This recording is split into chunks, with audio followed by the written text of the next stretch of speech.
Rock doesn't do podcasts. He really doesn't? he rather I've been trying to get Rock to do it for a hot ass minute. Well, he's missing out, but understandable.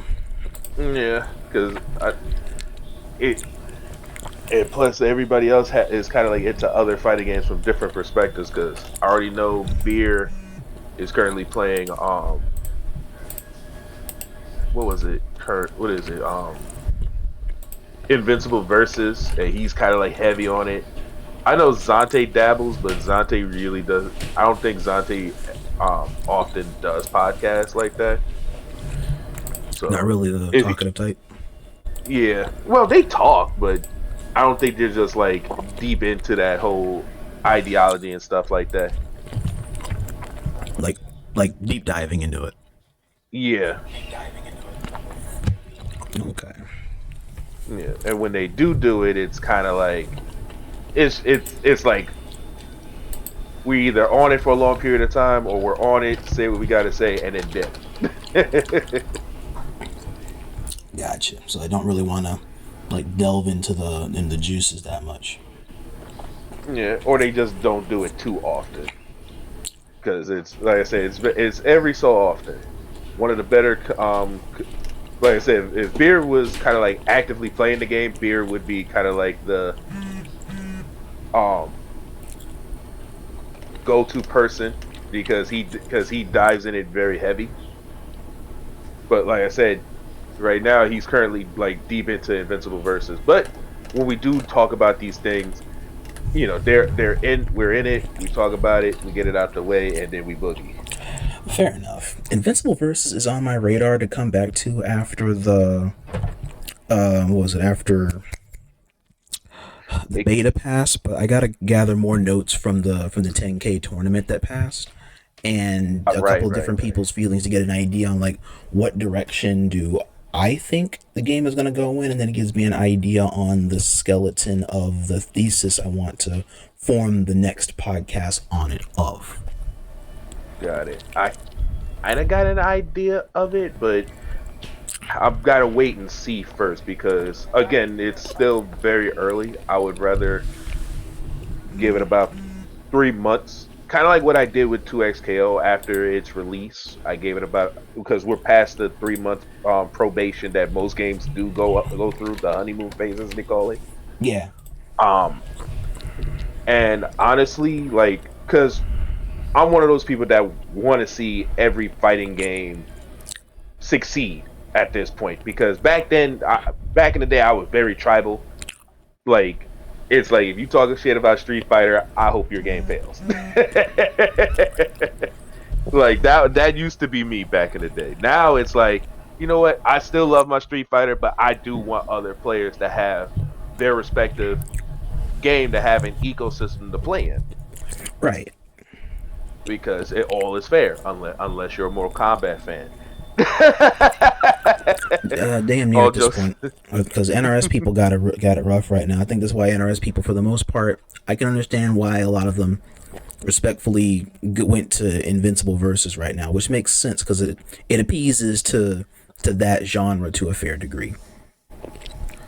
I mean, fair, but at the same time, it's like, ooh, boy, did that ecosystem kind of. It's in a volatile state. Yeah, it's.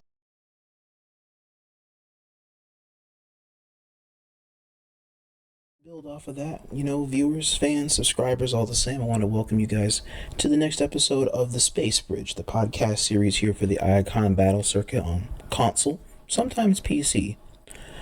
So my next chapter here today, we took a pivot from our Demon Slayer journeys in EU in order to come back here to 2XKO because a lot actually happened on the table for like the past couple of weeks out of nowhere for 2XKO's ecosystem going into combo breaker. And so that's what I'm going to do a quick study into now in order to figure out what the hell is going on here and to get an idea also of the general community heartbeat from Evo Japan and its interpretation of, I guess, character balances in the meta and people's thinking currently as we're about to go into Combo Breaker here in the States. And so join with me here is a fairly avid 2XKO player and host for the 2XKO scene is to introduce you guys to Kagemaru.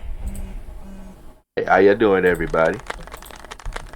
Thank you. Indeed, because we were just sitting here just talking and talking about other things with 2XKO, but it's still just it addressing like what is like unusual but normalized inconsistencies with a couple of these scenes right now. Yeah. And so we're gonna delve into this one and then see where it goes. Hey, it's all good. Yeah. The key thing is to just state your piece on everything that we go into. It doesn't matter if it's controversial or not because somebody eventually has to say it. Yeah, you're right about that one.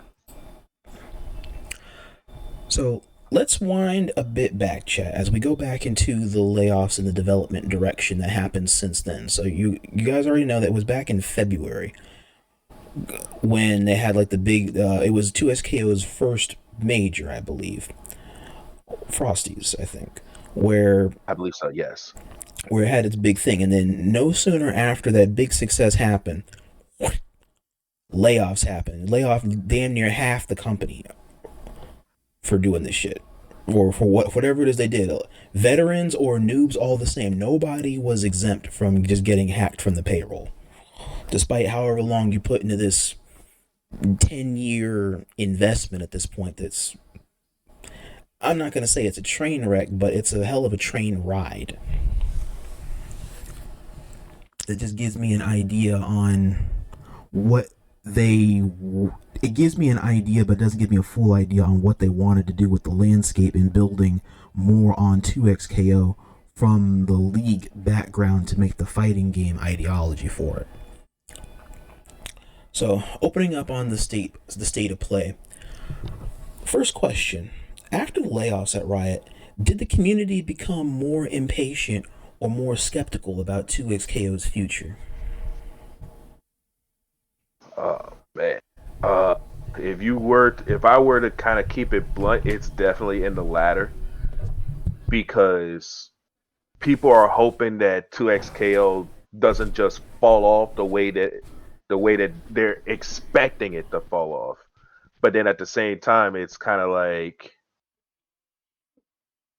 it's kind of in a weird spot because of that because one minute you're at an all time high like you just mentioned. Frosty Faustings just happened. They got some strong competitors. Bleed was champion. Next thing you know, like you said, they just cut them all in half out of nowhere, and I think that created some. I think a sense of what they call it, not hopium, not I guess sense of urgency that people are hoping that the game still lives and breathes throughout the what would hopefully be a 10-year cycle. But then at the same time, with that random announcement, people are pretty much feeling like the game is dead upon arrival, or they're thinking that it's just going to slowly but surely die out because of it. It's It's almost like one an of those identity crisis. yeah, it's sort of weird. It's becoming like this, like Becky in high school, where people are like, "Oh my God, she's leaving. Is she leaving because of this? Is she leaving because of that? Oh my God, this school must have been cooked because of this, that, and the third." Like it becomes one of those weird high school rumors that just starts, forming and creating and just becoming a bird's the word, and not everything is what it seems. But at the same time, it's like I get it. I understand it 100% because when I heard that they cut people staff in half, I was like, damn, they just got started. It would have been different you know if first year in and nothing's being really done, or there's more being spent on staff than there is on game content. Then yeah, I get it. But then at the same time, it's like it was definitely too early to do that, to me anyways, because of the fact that now you're putting more pressure on the staff. the development team because y'all want them to do certain things in a certain manner, but sometimes that manpower could be a make or break. It could. Because what was it? I see Brian F's post here where it's like, okay, when the team downsized, a lot of good FGC people were impacted by the layoffs as well. The general post from Riot Games insinuated that okay, it's reducing the team to have sustainable path forward, but it doesn't build confidence in timing and tone at the time. Mm-hmm. That is correct because in a lot of ways is like when you look at certain things involving like say because somebody actually gave a certain example of it right next to it where Nintendo was a clear example of this before the whole fallout that they was about to have, but instead of the CEO or I believe the president of Nintendo cutting staff, he decided to decrease his pay instead. And that boost the and instead of like downsizing, that actually helped boost the morale of workers, and the workers were willing to put in more effort because of that sacrifice that he was willing to do. So it was like you would have thought that somebody down the line was willing to do the same, but you know sometimes, like I said, I'm not behind those corporate walls. I'm not the fly in the room. I can't really tell you the logic behind their method and why they did what they did.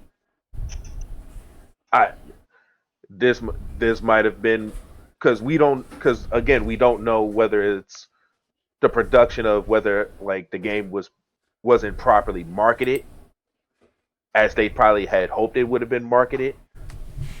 We don't know if it's because it did, in order for them to reach a certain level of expectations that it was supposed to reach, that maybe that was what they had to do. But again, I wish I was the fly in that room, but I'm not. Yeah. So we can only just go off of like the initial impact that had where it's just like from Riot's past thing here, like from the original statement that was here, like a handful of people were just disappointed that this just couldn't happen like a good chunk the after the initial launch because some people were disappointed about like okay you're selling cosmetics for just as much as you would probably want to sell the game Mm-hmm. despite it being free in order to try and make your money back. So the one here you can even let the game just be out for a year before laying off a lot of passionate devs. Mm-hmm. Let's see, 6 years into the game's release, after a game it was revealed the game might be good, but your main problem is wanting it to be perfect and missing the timing. That's how it was with Wild Rift. It was almost like that with Hytale, and it's happening with 2XKO. Another one here from Fuzzy Pros. Okay, promising the League of Legends fighting game. You make it a 2-champ based game, so none of your MOBA players can really learn easily how to play the new game. Actually make it arcane fighting game so most of your player base is even less interested. And then you fire half the dev team. It's like a classic Riot gamble. Mm-hmm. And then another one here, you were literally given spots at Evo and have the gall in order to gut your team now. Another one, okay, so no one's buying the insanely overpriced skins. What do we do? This is a clear sign nobody wants to play our game and couldn't possibly be for any other reason. Let off everyone that we can't afford at this point. I'm just like, nah. Yeah, there's so many ways that could have been handled because I think I just thought about it earlier where me and my boy Nightlake, who plays this game a lot more adamantly than I do. We had a huge debate about that whole marketing thing about the game being free to play, and it was like how they showed the base roster, and this was supposed to be the base roster that you're supposed to take online to play, but then it's like, hey, if you want to have access online, you got to play this amount of online matches, this, that, and the third. It's like, okay, cool. But then when it gets but then it's like you're promoting the base roster, but I don't have access to the entire base roster. And that right there, I can see that being part of the problem with it being a free to play. And it was like, I know we kind of like skipped like a bunch of questions to get to that point, Oh but no, I you feel good. like that kind of played a role into why Riot did what it did, even though they shouldn't have done it in the first place. Because it was like for all that you could have just did free, and then say you put this amount for this game, and you unlock this amount, go so on and so forth, like free 60, 80, 100. And I feel like that probably would have mitigated a lot of that, Oh, somebody here actually that said something along that line. Hang on, I just yeah, paused it. yeah, it would Ways have this game could mitigated have that. made more money was okay, cheaper Mhm. skins Mhm. without bundles, no Yep. rotating shop, and let's see here. No, it's crazy that we've been asking for all these things since skins were released, and Riot still says growth hasn't been what we've hoped. Yeah. It I truth be told, I think the reason why Riot put too much expectations, not realizing that the fighting game scene is a different beast. We're not, and no disrespects to the Riot players, for example League of Legends and stuff like that. No disrespects to none of them, but they're willing to spend damn near hundreds of dollars for a sexy Ari skin. Yeah, We, on the other hand, don't want to do that because you know at the throughout the decades we was considered the poorest gaming community in the gaming scene in terms of payouts and stuff like that, but we're the most dedicated. So it's like you charging me $100 for skins that I may not even want. It's kind of crazy work. Now, because when I saw the pricing of the other one for like $100, and it was like, well, how many characters get this? And it's like, but what if I just want that particular skin for that character? You're not even giving me that option to have it, and it's like, but why would I want this skin for any other character except for my besides my own? And that, for me, that kind of like it didn't sit well with me, and it was like, well, I'm not really going to get these skins if that's going to be the case, especially. And then at the same time, a lot of that too is not just a Riot thing. Sometimes when you look at, for example, and a non-fighting game that we could use as an example here, Marvel Rival, when it comes to skins and stuff like that, where people are oh, good willing to sis. spend, yeah, people are willing to spend big money to unlock this particular battle pass that is considered theirs, which is a smart move on NetEase for doing that. But then at the same time, it's like I'm spending $22 just to open up a pass to unlock that particular skin. Granted, I get like other mini skins or mini color Right, it's palettes. just the main one you wanted is like later on in the battle pass. There, in that design approach, which is kind of like a Hmm. design, it's a marketing element that the games will do. Fortnite's been doing that shit for years. Where if it's that one skin you want, it will be on the battle pass, but it is not the first skin you get. It is close to the last one. So you got to put in the Yeah, work in order to get it. Or if you got the money, you can just buy it right now. yeah. Unless you're dealing with the Godzilla skin, then you're on a time limit. Yo. Holy shit, that broke my heart because I was Hey, actually CJ, almost welcome there in. and I missed about 1 hour. Oh, I'd be mad. I don't even blame you. And the sad part was, it was like you telling me that I bought the battle pass, but I don't own the battle pass. Like I said, when you compare, and this is what I hope 2XKO, if it does commit to it, I hope it does it that way, where it's like, hey, if you buy this battle pass, it's yours to unlock whenever, because it's a free to play game, and if I'm investing my money and my time into it, this is what I should feel like I'm being rewarded. Right. Now, I will say when it comes to Marvel Rivals, which I thought that 2X would take a similar notation of, is you can buy bundles, but in Rivals, you also can buy the skin as a standalone. Mm-hmm. That way, it doesn't have to force the bundle premise. And hell, if you buy them both independently, you might actually spend less than had you bought the bundle for the same thing. Mm-hmm.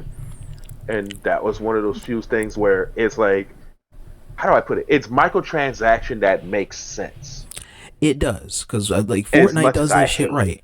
Rivals Yeah. does that shit right. As much as I hate as much as we hate dealing with microtransaction bullshit, at least they try to give you a little bit of cut in the curb, so that way you don't have to pay the full thing. There are like a couple of small get arounds to save a little here or there. Mm-hmm. And that's one of the And then things Riot that I Games is feel just like like. they've been doing this shit so long for Valorant and League. It's just like, okay, we just want everything up front for you to get whatever it is you want, but you're not getting it. Yeah, but the funny thing is that I can't just leave Riot out of this. I also got to look at the Call of Duty devs as well Oh because they're one of the ones yes. that started it all $20 just for a gun and a stage that nobody would want to play on. Yes, thank you, my like, goodness gracious. like, like when they started it, the fighting game scene said, "Huh, maybe we should follow suit.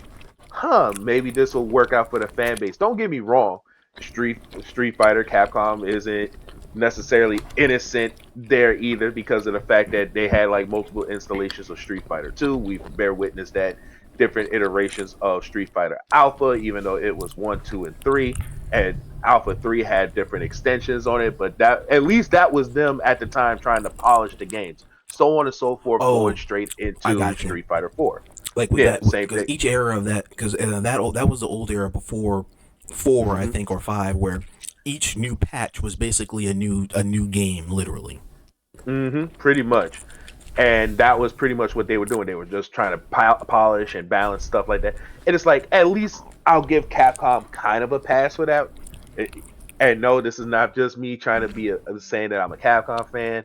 This is not me being a Capcom creator or anything like, or part of the creator program or anything like that. This is me saying it as a general person who just wants the game. And at least from a perspective, in their defense, at that time, technology didn't keep up with itself until they were finally able to, and now everything is pretty much in one cohesive game to where they can keep updating it for the next hopefully 10, 15, 20 years if they so choose to, depending on the end all be all fighter that they want to kind of like take over.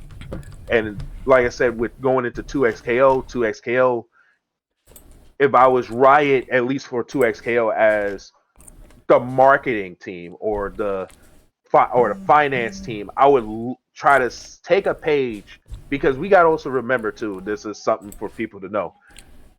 There's gaming devs, there's gaming, and then there's gaming esports, and then there's gaming marketing, and then there's gaming corporate. These are the things, and it's literally at times the left hand doesn't know what the right hand is doing, while the 2 feet are just kicking up and down, not knowing when to slow the hell down or stop. And it's like it creates a mess. And Yeah, I'm not saying yeah, that 2XKO is in a complete mess, but it's definitely in a chaotic state to where they definitely need to start ironing out a lot of stuff. And they got to iron it out before this year is over. yeah. Because like the pace right now is going like real easy because okay, on one end we're still in the middle of like Akali's meta reign right now, which is pretty smooth, and on Mm-hmm. the other end we're dealing with the balance, quote unquote, imbalance of this new cog that you now introduced into the playground. Mm-hmm. And people are divided on that on one end, and on the other sub end, a lot of people just haven't labbed it enough to understand how exactly what the counterplay for it is instead of just going right to the devs like, oh, this is too strong, we need it nerfed, can you nerf it please? Oh man, I could tell a lot of those folks didn't grow up in the early '90s and mid 2000s Hell to the because no. because holy shit, that was a different time. At that point, I was taught to adapt and evolve. That's pretty much what we were taught. But at the same time, it's like a lot of people will say that, but then will complain when something doesn't go their way. And this is where a lot of these situations go, where every time a new mechanic is introduced, every time a new character is introduced, and people are like, "Oh, I don't know what I'm supposed to be doing." Don't get me wrong. When something is introduced, and it's because we're definitely going to be touching that subject in a little bit, but we might as well give you a little bit of a snippet. When something brand new is being introduced to the game, and a tournament is kind of like coming up, and stuff like that, then yeah, I can see a world where that wouldn't be welcomed right away. But in terms of it long term, outside of the whole tournament scene, whether it be locals, majors, online, whatever, it's like give the mechanic time to adjust itself first before assuming that it's going to be this busted heathen of an equipment that you think it's going to be, because chances are it might just be lackluster. We've seen it between the duos in the current, I think, Red Bull event that just passed, where Sonic Fox and his duo, I forgot his name, Enzem. Oh yeah, lost to twin duos. Oh, I was just looking at that on Globku's channel because it was a good point that they made about them. Let me see if I can find that and I can show you. Mm-hmm. Let me get a good look at that, because I thought that was a really good point, that people were calling for that to be outcasted, and then Combo Breaker listened, but the big event before them, two players found a way to deal with that using using a system that was already in the game. Mm-hmm. And that system is actually really strong and versatile. It's particularly with duos. Yep. Oh, and here we go. Yeah. Okay. So we're right on the meat and potatoes of it all. Yep. All right. So chat, we're gonna take a clip. We're gonna take a look here into Globku's thing about this being a really bad look. And you guys out there lurking, also leave your question, comments, and concerns. The link here for Globku's post here on his second channel will be listed down below.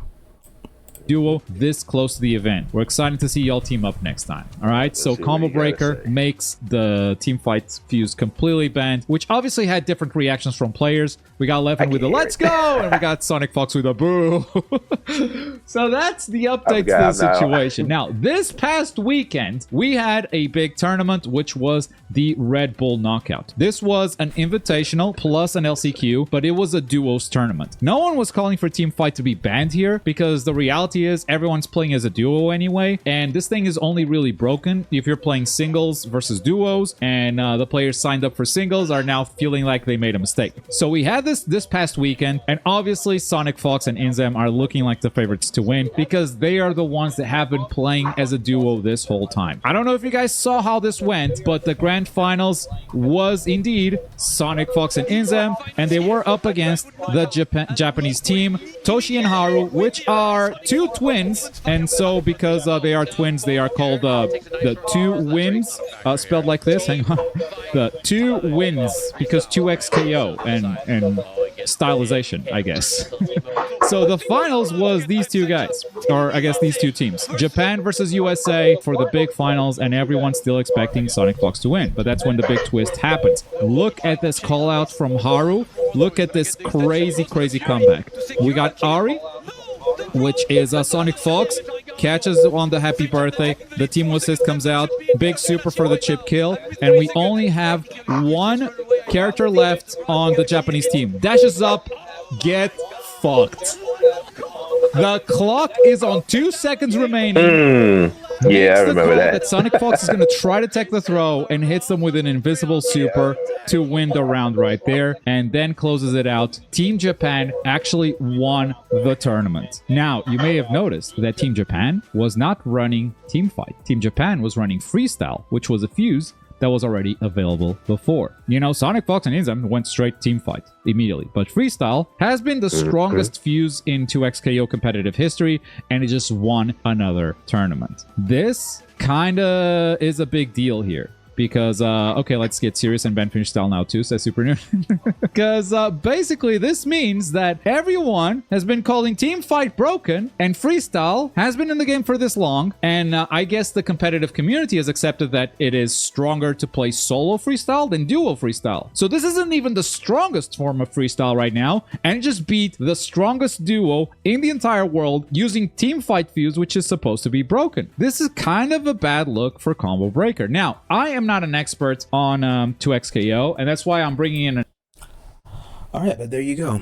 That basically just shapes like a whole ideology here of the landscape going into Combo Breaker right now. Yeah, this one's definitely an interesting take. Like I said, it was very bold because that mechanic was just introduced, so it was like there's really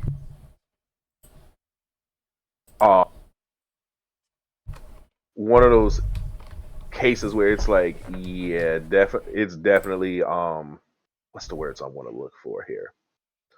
A precarious situation. Like I said, I get where Combo Breaker came, because first and foremost, I get where Combo Breaker came from Double audio with this now ideology. Or double audio earlier? Probably earlier. Okay, it might have been the other background thing. Yeah, but yeah, I always thought that oh, right now, got it.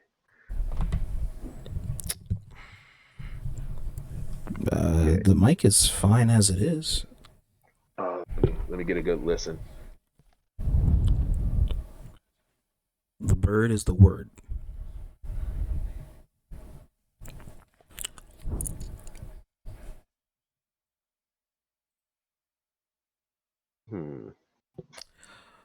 Let me look. Because the thing is that if I have the prompt audio up on my laptop, then that's how I do hear double things. Okay, but on my definitely regular hear thing, it. I don't hear it.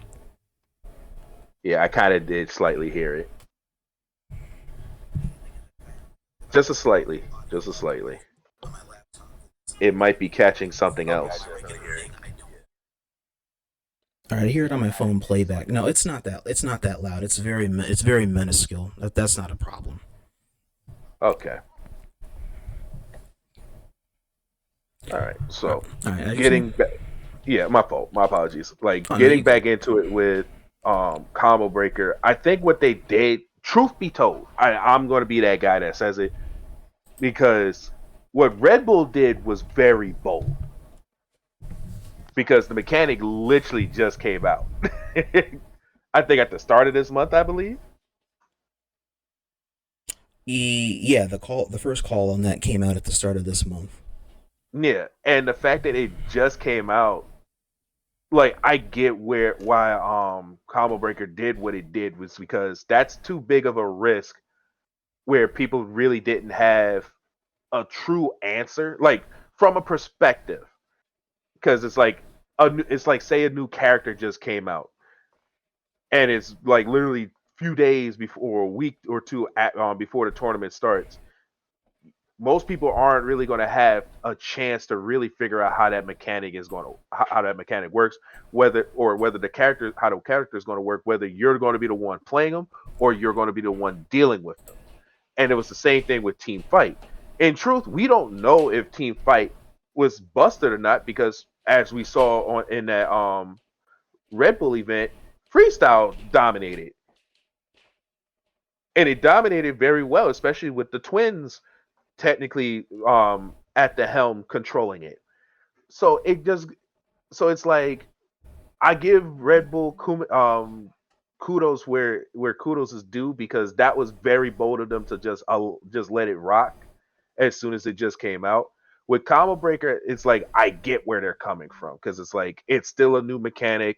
It still hasn't been fully explored yet. We don't know how broken it is, or we don't really know, you know, how weak or how strong it is, because there's really no way of knowing what it's capable of with just a single month. Sometimes it takes about maybe 2 or 3 months just for people to finally figure out how certain things function in a game, especially if you're willing to put in a lot of hours. So it was a good call on that end. Now, from them saying ban freestyle, I understand why people would feel that way in a lot of sense, because with freestyle you're definitely in a high-low strike throw type situation almost every single time, especially depending on the character that you're dealing with. Because heaven forbid it's another Yasuo, Echo, Akali, Ari, Ilaoi show when it comes down to guessing the mix. But at the same time, it's like, who knows? Maybe we're at a new era where sometimes fortune favors the brave, and because it's a new mechanic, if you feel like you're brave enough to use it in the main stage, go by all means, go for it. But like I said, I get why Combo Breaker did what they did in terms of just saying, hey, this mechanic is still very unknown. We don't know how crazy it is. Let's not take too many chances, and then we get even bigger backlashes for letting it come through.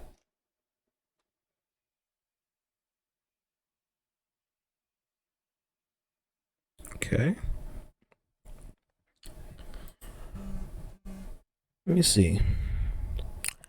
Next question.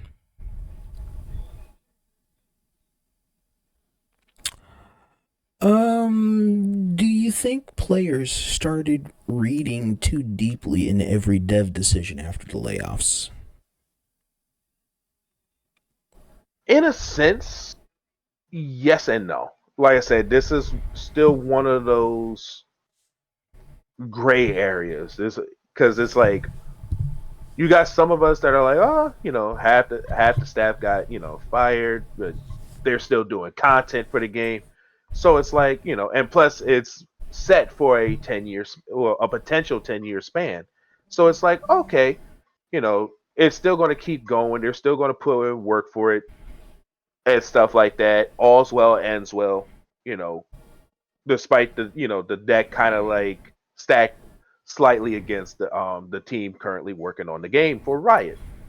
But then you got those rightfully, and again, once again, rightfully so, just like the other half, that believe the opposite, and it's like they might cut the game a lot shorter than we think if it doesn't reach the expectations that they're making up. corporate, that they're making it up for, because we've seen a lot of games. Keep in mind, guys, like outside of 2XKO and outside of many other games, well, other fighting games that technically got announced or kind of currently being worked on, we've seen many games get worked on and been shown either as trailers or at the same time even get their 15 minutes of fame upon release, and then a year later they just discontinue it altogether, or the game doesn't even come out and let alone has a chance to shine. We've seen this with certain games, like let's throw two games out there. Despite everything, Concord.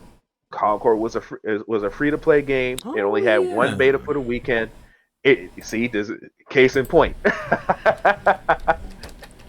It came out with a beta for about a couple of weeks. And well, not for even a couple of weeks. It came out one beta, and then like a couple of days later the full game came out and it failed. It failed miserably. And its score wasn't even that bad. It was just there wasn't enough time to really explore the game. Like you're barely showing us what a hero shooter is, and that's what made it flop on arrival. There was no preparations, there was no proper road mapping, none of that. It just died, and this was a Sony game. Keep in mind, in a sense, because this was Sony's pet project. Now, we can get to the fighting game scene, and we can talk about two particular games. One coming to Both of mind, them. I'm thinking, was probably Nin Impact. You might be thinking about. Nin Impact is one of them, but there's another one, Ooh. and this one actually had a 1 year run, possibly 2 year run, depending on how you look at it.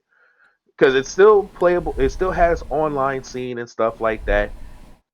It slowly but surely it more or less became a Discord fighter. We saw its slight resurgence in Tampa Never Sleep last year, and it had a great run. And some of y'all, if y'all happened to had checked out Super Saturday Showdown last year, it made its presence known there, and they showed up and showed out. Ooh, okay. But one consistent one was the one that, even though Arxis stopped working on it, Cygames still invested in it, and that's Grand Blue. Grand Blue has not yet disappeared.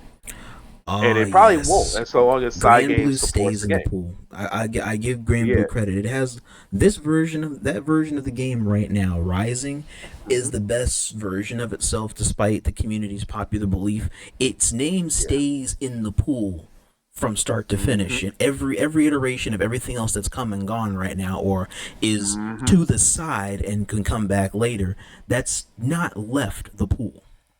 Yeah. Now let's talk about the one that unfortunately left the pool. But we'll every now and again we'll take a dive and a cannonball to create a big splash every now and again. But at this point, the ecosystem isn't what it used to be, or wasn't it at all, or didn't really cause waves upon its after its arrival. And keep in mind, this also happened. It came out either just before or just after Evo, and it came out with KOF 15. This particular game is DNF Duel. Oh yes, that was one of the earlier documentations on my in my journey. I did not get a chance to finish it, but yes, that's another one that has had a whole rodeo up and down a lot of not good shit. Yep, And it just the sad became part was from their development team, that Korean company that just was not making the right decisions. it was not only just improper decisions, it was just bad mapping, terrible promotion handling, not even. And keep in mind, Arxis did the art for the game. They did the art, and I think they worked on the battle mechanic, but I think Arxis wanted to update the netcode, but the devs didn't want to give it and stuff like that, and it was so many things that went wrong, and that was one of those games where I was like, this this could have been 2x KO if Riot isn't careful. It could to some degree, but it's just that they could be on the better end of it starting and still be in a better position and still suffer the same fate. Exactly, and this is something that, again, it's up to the devs and it's up to the upper echelon to really stop worrying about how much green they got, they're not getting in their pockets. Put that to the side and pay attention to what they can do to help improve it. Now, slowly but surely, and this goes without saying, the devs are doing their job to try and improve something. They are trying to do certain things, look at the positive that everybody gave the devs for including replay control for online. They produced that, and people were excited. They was like, "Oh my god!" Now, keep in mind, they were this is how you know the excitement was real for it, because they jumped the gun and said no other fighting game of the modern generation has implemented this before. And I'm like, and my head slowly turned to Tekken 8 and Street Fighter 6. Yeah, it's just like, no, And it's and you can't even say no anime game has done this before because you need to. Hello. Yep. Nice name drop. Yep. This is like a well-traveled like, fighting game. People, they already know you capping to sell that shit. Yeah. Now the I don't blame you. Cap on. Yeah. So one of the things I've said, and I even said it before, I was like, in terms of content, that should have been got included. Like, bar none, that shouldn't have taken 3 months, 4 months after the game's initial release just for us to finally get that for this game. It's like, but as they say, better late than never, and I'd rather it been 3 to 4 months late than a whole year later. That's what I'm saying. It's like that's just a lack of it's a lack of prioritizing that could kind of be Mm-hmm. simplified by having a roadmap, because a roadmap gives you a direction in which you're going in, so that way you do have like a mental deadline to go on for everything you're trying Yeah. to get done in a certain order. Yep, you're not wrong. And at the same time, I also felt like that update was an audible to try to appease to the competitive scene. Because I don't think anybody saw it coming. Not even I. I was like, wait, they just now implemented this?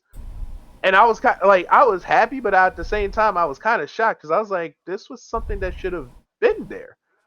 This Yeah, was something that should have been, kept in mind for the longest. Which was, like I said, and this is coming from someone who actually enjoyed 2XKO when I was playing it in like two separate betas. Like, I was having a field day. And I was like, yeah, I can see myself really wanting to get better at this game. I just got to find the character. Hopefully, Senna's that character, but different talk for a different time. fair enough. but but at the same time, like I said, it's still a very young game. And as much as people say, well, this is going to save the fighting game scene, it didn't, because let's be real, the Four Horsemen kept the scene alive for a while. It's just that now it's time for 2XKO to show that it's the new fighting game for the modern generation. I think that's what 2XKO's goal should go for. That's what it should strive to be. It should claim it as being one of the best fighting games of the modern generation. But it's definitely got a hell of a fight in its hands because, whoo boy, between Tokon, obviously Invincible versus with the developers teams putting up, ooh, look at that pretty button and that pretty woman. Yep. But with Invincible versus and their development team putting in a lot of work and definitely listening to not just the pro players, but at the same time the casual player base as well. Willing to That's the side take. issue, is like having the proper ratio, having the proper like ratio to appropriately listen to both, but not too much more of one than the other. Casuals will come and go. Competitors also come and go, but they also kind of graft how the landscape of the game plays going into PvP or online. Yeah. So I look at it like this because I feel like this is like kind of like a three-way. This is, to me, this is the love triangle for fighting games. The development team listening to both, or taking the feedback of both pros and casuals, the pro players who not only invest into those games on a competitive level, but are willing to put in the work to get to pretty much entertain the audience, even if they're like not purposely doing it, but to kind of like attract, like, because their primary goal is to attract the casual audience to look at the game from a competitive point of view and say, hey, I might not be good at the game, but I would love to give it a try. And those things appeal to, and when it starts appealing to those casual players, they go, they get the game, they purchase certain skins, certain stuff, and then it goes back into the development pockets for them to put in more work on the game to make it more competitive for the competitors. And it's supposed to keep cycling on, so on and so forth. Then you kind of got that middleman, which is the content creators, because their job is to kind of like help boost up the entertainment value for the casual players to want to play it even more. and give to the development team to put in more work on the game to improve it more for a competitive scene. And it's like I get that it's like that, and like you said, there's that ratio that definitely has to be met because without the casual scene, the competitive scene doesn't really hold too much weight. That is also correct because the casual ideology for any or every game, if it has an online, the casual base is the bloodstream of the video game first and foremost. Hmm. There's only very few games that have that exception where they will probably be in the niche because they don't have that as a norm. Yep, the devs are pretty much the brains, and and the competitors are pretty much the heart and soul, while the content creators are more or less the body, the ones that gives you visual entertainment in a sense. Yeah, And all these things are supposed to pretty much function and balance itself out, but it's not without controversy. It's not without bittersweet, feelings because sometimes, like I said before, there are times where the left hand doesn't know what the right hand is doing, and by the left and the right, it's between the developing ideology versus the corporate ideology. Hey, we would like to work on, these said characters because we feel like, these characters would be more popular. Hey, that's great and all, but you know what would be better than dropping maybe two characters a month, maybe dropping one character a month and give us these awesome skins for this said character because this said character is super popular.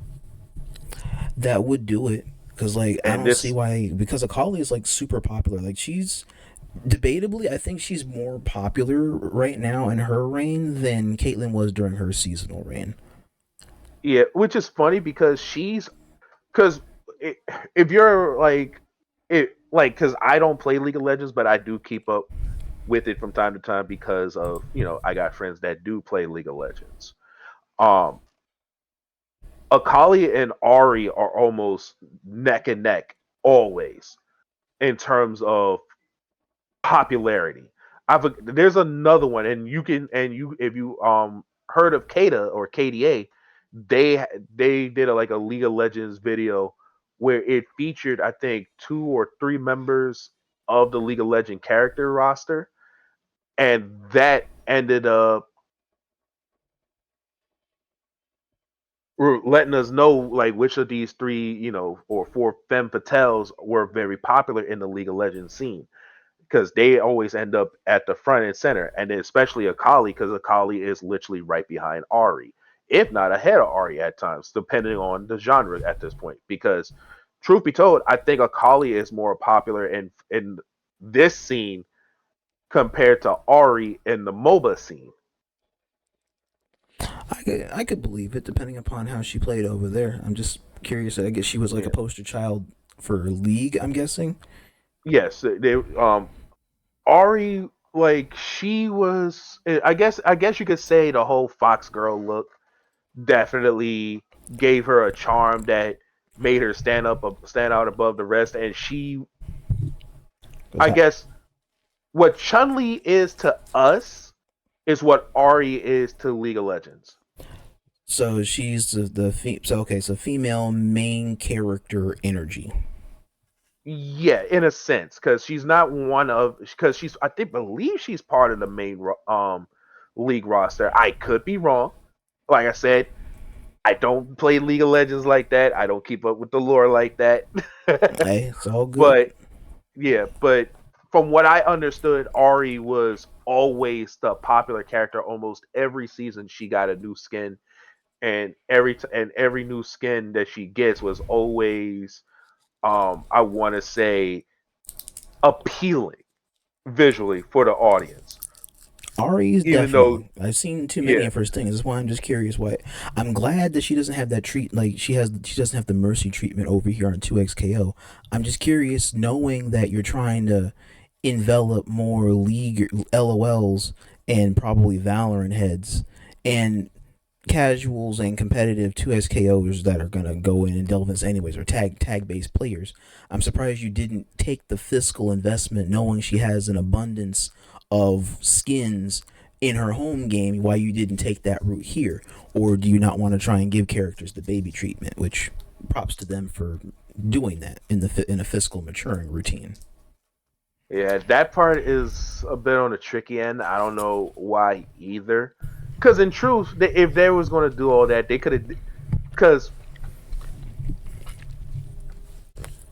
let's see, because if they wanted to, they could still give her a brand new skin every month that's kind of like visually appealing for the audience while still creating skins based off of what was already done in League of Legends. And there's a lot of skins done at League of Legends. I think she's got over 100 plus skins in that game, and it's like I think if you introduce some of her more popularly purchased ones, I think you'll 100% get more league players buying that skin for 2XKO because slowly but surely, like the game was promoted for league, hoping for league players to transition into the fighting game scene. So it wouldn't. So it's like, why not take the chance of saying, "Hey, you love this skin. Well, guess what? We brought it back and we put it into XKO for this reasonable price that you guys might like it for." And people be like, "Oh yeah, take my money and throw that shit at the screen," and all's right with the world according to them.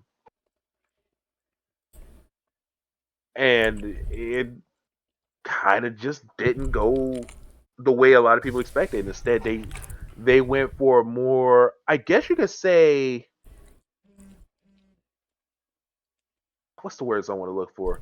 Because we could say hip hop, but at the same time, I guess you could say they're going pseudo K-pop as well with it. They wanted to try to be like culturally intertwined.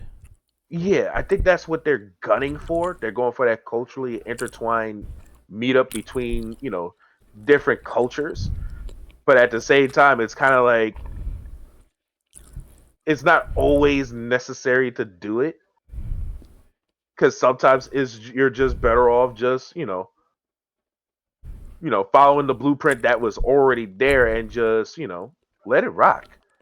But like I said, I get where the devs are coming from because sometimes you don't know whether or not people would like something like that unless you take the risk. And kudos to them. They're taking the necessary risk needed to say, hey, we can make some pretty cool costumes, some cool skins for these characters to have for you to enjoy and to pretty much have fun with. And like I said, they're doing an okay job at it, but it doesn't hurt to kind of like, you know, borrow a little bit from the blueprint that's already there, especially since, it's a Riot game. It's not owned by like anybody else but Riot. So Riot should be okay with the ideology of using it. Okay. Let's see here. Next question. I think we did answer that one. Do you think the game slowed down with the royals or hurt public confidence? We did talk about that one actually. Yes, we did. Let's see. Has communication from the devs improved trust or made people overanalyze every patch? We actually did talk about that. In a sense, we did. Yeah, we kind of implemented it in all the other subjects because all of it surprisingly intertwined with it. Okay. All right. It means all right. This means this has the flow state like how I thought. Next question. What is a criticism of 2XKO that feels fair, and what criticism feels just like a reaction? Ooh, that one is 100% a loaded question because I can borrow certain parts that was said by other people where they say, and this statement in itself is kind of like I get where they're coming from, but at the same time, it's like please understand that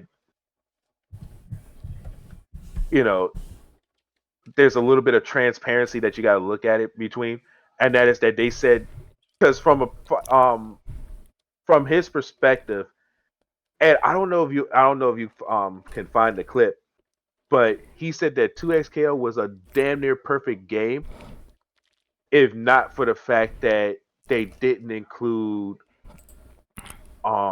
classic executions to perform the moves. You mean like taking some type of Street Fighter information for having basic and modern Yeah, controls to do the yeah. input and outline? Yeah, I guess they're trying to. I guess they're using. I guess, like I said, the same example would be like DNF Duel, where hey, you could do basic modern stuff, but then you could also do execution versions of it to do more damage and stuff like that.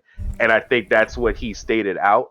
And I was like, I get it. And Night League even stated it out too, because me and him had that talk. And he was like, well, I get. He's like, well, I understand where people are coming from, but you know, if this is the route that the devs want to take more of a chance on, then it's a chance worth taking because of the fact that the ideology of it is to feel a little bit more modern, to be more accessible for everybody for everybody to come in and play and enjoy the game. Me, on the other hand, my only issue with it was because of the fact that it's just something that I got to take a while to adjust to because of the fact that while I did enjoy the game in the beta, while I did have a lot of fun, I had a ton of fun with it. It's just sometimes there's that little moment in my heart where I'm like, I miss doing DP motion to stop certain jump ins and stuff like that. I like doing buffers that kind of like give my opponent a warning, like, hey, I will do this to you. Yeah. but at the same time, it's like I get where the devs are coming from because, like I said, the key for this particular fighting game is accessibility to match the entertainment of it. And like I said, I'm looking at it from an advocate point of view. As a hardcore point of view, I would have preferred if they did include classic inputs just for my little dopamine, my little serotonin, and all that other stuff.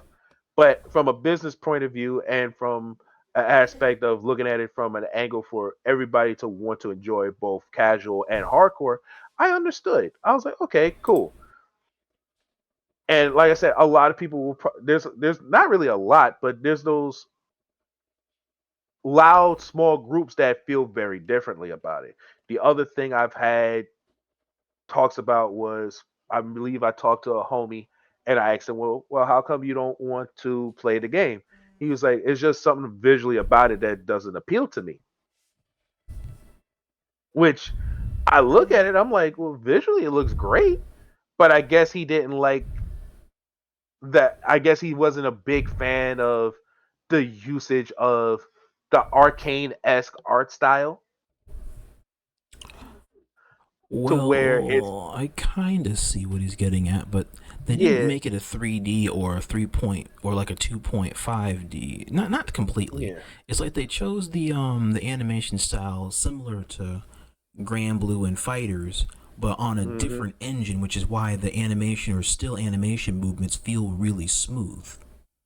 Yeah, which it was like I get where he's coming from with that one, and I agree with you with that because it's like when you look at the movement, when you look at the animation, it looks clean, it looks fantastic, and kudos for them because I already know I can only imagine how much that costs just to implement that every time consistently. But getting into that, like, there's so many he say, she say, they say things that it's like it's hard to figure out which one is more valid than the other. In one hand, I get where people were coming from, where a lot of people didn't like the fact that they couldn't get access to their characters early and stuff like that because it's like your base roster should feel like your base roster, especially if I'm getting access to them. It's another when you get the base roster but you don't have access to the entire base roster straight out the gate, even though Caitlyn is supposed to be the start of the season one um character lineup. I still hate that shit. That I Yeah. like the community can kiss my ass on that shit, but I hated the fact that the 12 character on roster should have just been base roster, and then we start there with Akali here being the actual first DLC character. 12 Agree. characters on roster, while I still even have my gripes with that, feels more acceptable in a 2 versus 2 than Mhm. not barely 9, 10 quote unquote people, since Warwick was the 10th before they launched this shit just for PC exclusively. No, that shit, no, no, fuck that shit. Yeah, and I agreed with what Chris G said, where it was like, what's the words he was saying? He was like, the game took 6 Oh, years to be developed, but it was announced a year before the pandemic, I believe. yes, And it that's was correct. like, yeah, so we're talking like near almost close to a decade. And this is where I agree with people, close to a decade, and the game is in a weird spot. And it was like, for all that, you could have just released the game later this year and nobody would really had a problem with it. I think the reason why they didn't want to chance that is because, and I'll say it from the bottom of my heart, they took advantage of Tokon's controversy, It's and they were debatable. trying to, and they might have not wanted to say, they might have not been planning it to be that way. It might have just been coincidence, but they definitely rode on the controversy that and backlash that Tokon was catching. So they were pretty much hoping that they was going to coast all the way until once the game was finally releasing. However, the way that it got handled at the end of last year, going into the start of the new year, that's where things kind of got messy because a lot of people were already pissed off with the fact that a beta game was labeled in a category for getting best fighting game of the year. And people caught multiverses backlash or multiverses flashbacks with PTSD that a beta game won fighting game of the year and it died 6 months in. Matter of fact, I guess if you include platformers, just like DNF Duel, Multiverses was another one that just died. The only difference is that unlike Multiverses, DNF Duel still has an online scene. Yeah, I'll include it for the most part because like multiverses showed that a beta can be just as successful as a main launch game. It literally showed that. It lasted longer in its beta release than it did in its actual release. Which was messed up, which was kind of ironic, but the messed up part was the way that it was done afterwards was what. Mod, shoot that guy. Yep. But what made it so silly was they tried to pretty much rob the fans so much for being called player first gaming. Um, and yes, I will forever throw shade at that company because what in the hell?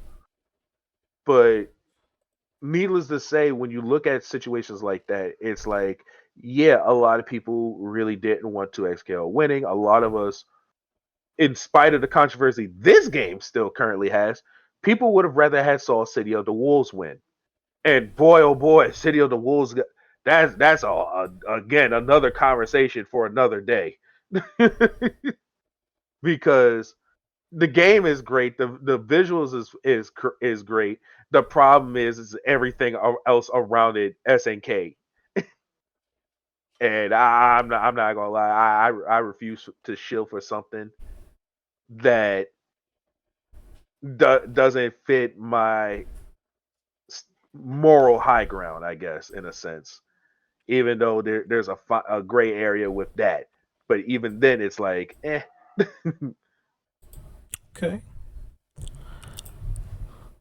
Let me see here. Next question, and then we can go into the character balance and systemic mechanic assessment. Mhm. Um, what's a criticism of it? Do you feel like the game's slowing down in order to, I guess, just absorb everything before they make a move? Help to help the game to mature, or did it hurt public confidence?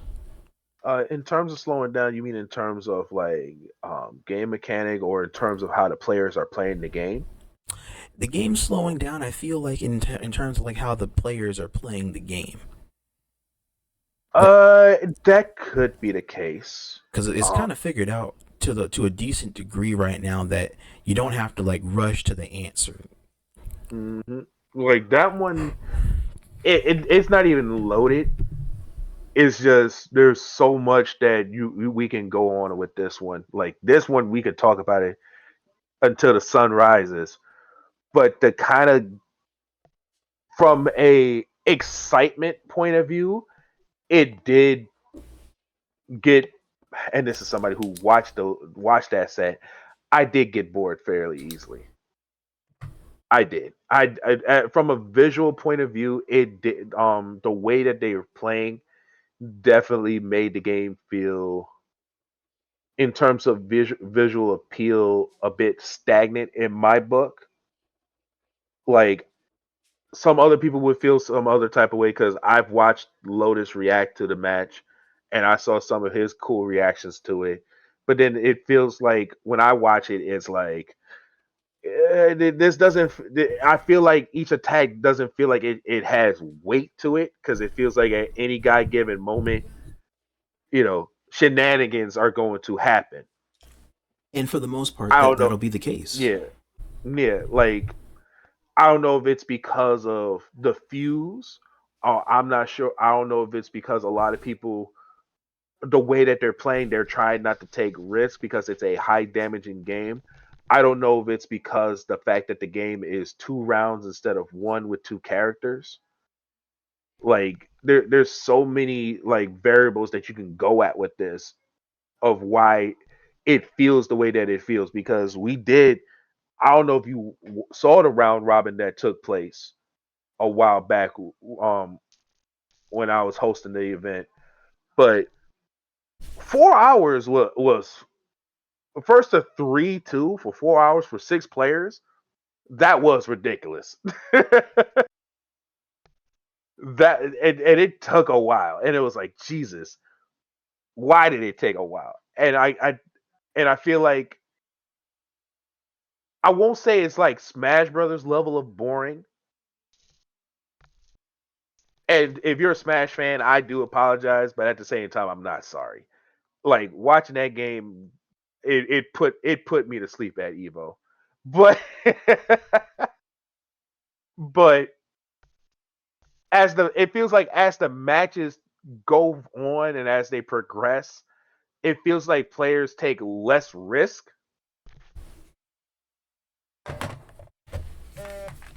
and do more searching for openings to find opportunities.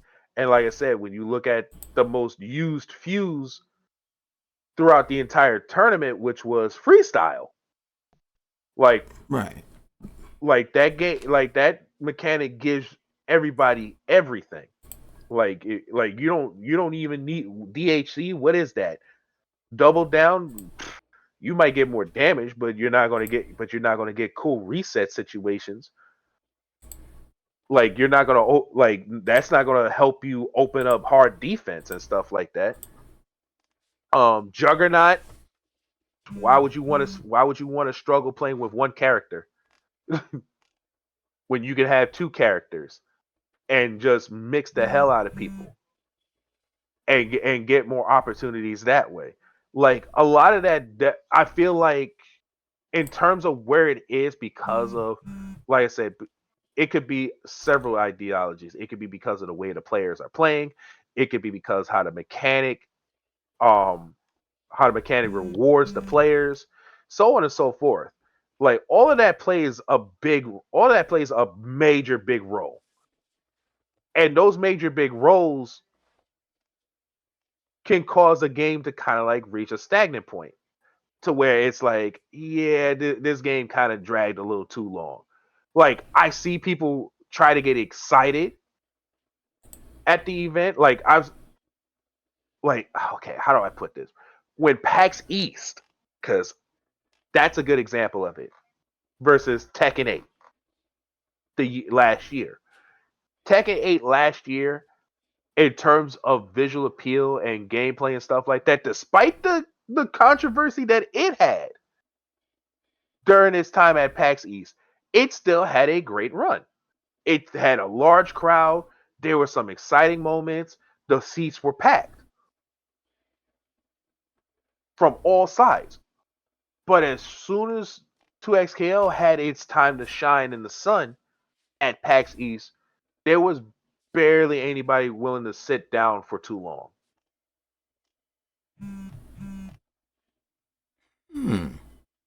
And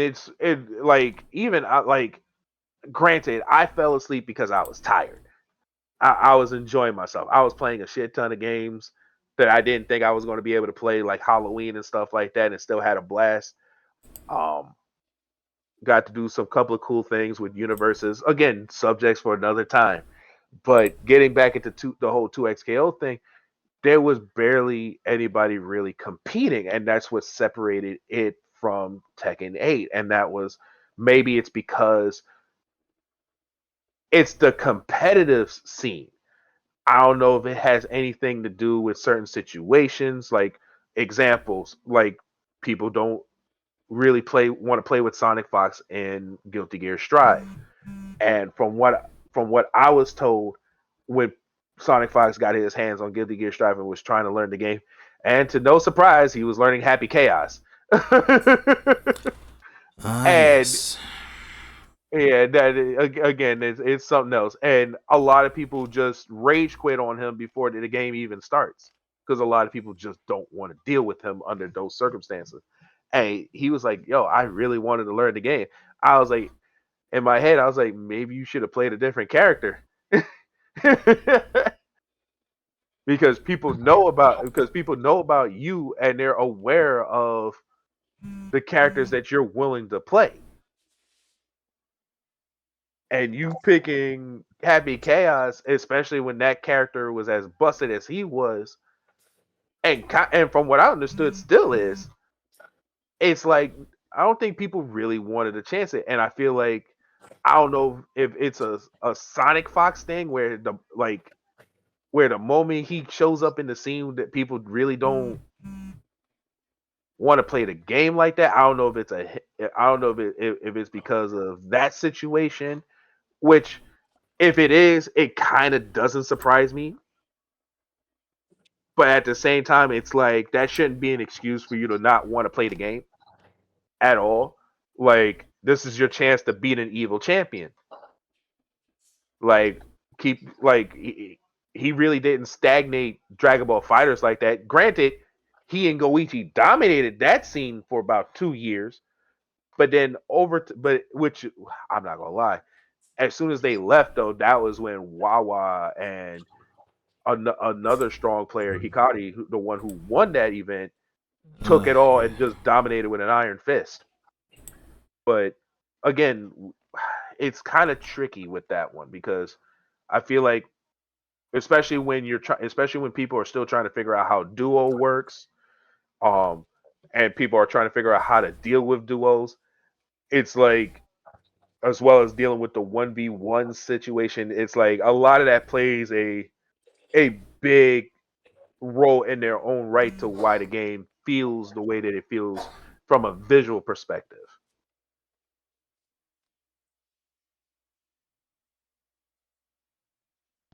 Okay. Okay. I hope that made sense. I think that did. I think that did. If you guys out there have any questions or comments also about what it is he was talking about, hey, leave them down below. We can answer them while we're going through, right? Yo, go ahead. Next What's good? question. Hey, welcome in. Yeah, what's up? Yeah. Yep. You I didn't want to missed a interrupt good bit of what questions. Kage Sensei was saying. Oh, did you also have Yeah. something that you wanted to weigh in on the question, Prime? Yeah. Go for it. I didn't hear the question. I just popped in. Okay. We were having a podcast right now on 2XKO. The last question that I gave him was, do you think that the game's slower rollout at the moment helped the game's maturity, or did it hurt public confidence?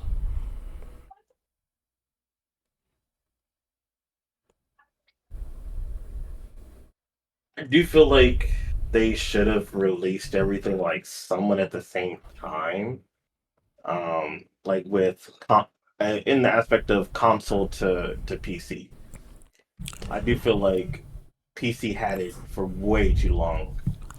Oh, I totally agree. That was one of my Because main gripes that I we had a hated whole about the game. season to ourselves. Yeah, just on PC. Like, the fuck? Just on PC. Yeah. So, And you and call that lots the of actual first people season. I know don't have PC. So, so that's another thing that like I would say hurt a lot of people in wanting to play the game also. Mhm. Um, like I do have friends that like I did tell about it, like, yo, it's on console and stuff like that. They play, but uh, they don't play as often though, because it's like I don't know. I don't think it grabbed their attention as much as like I would have hoped it would have.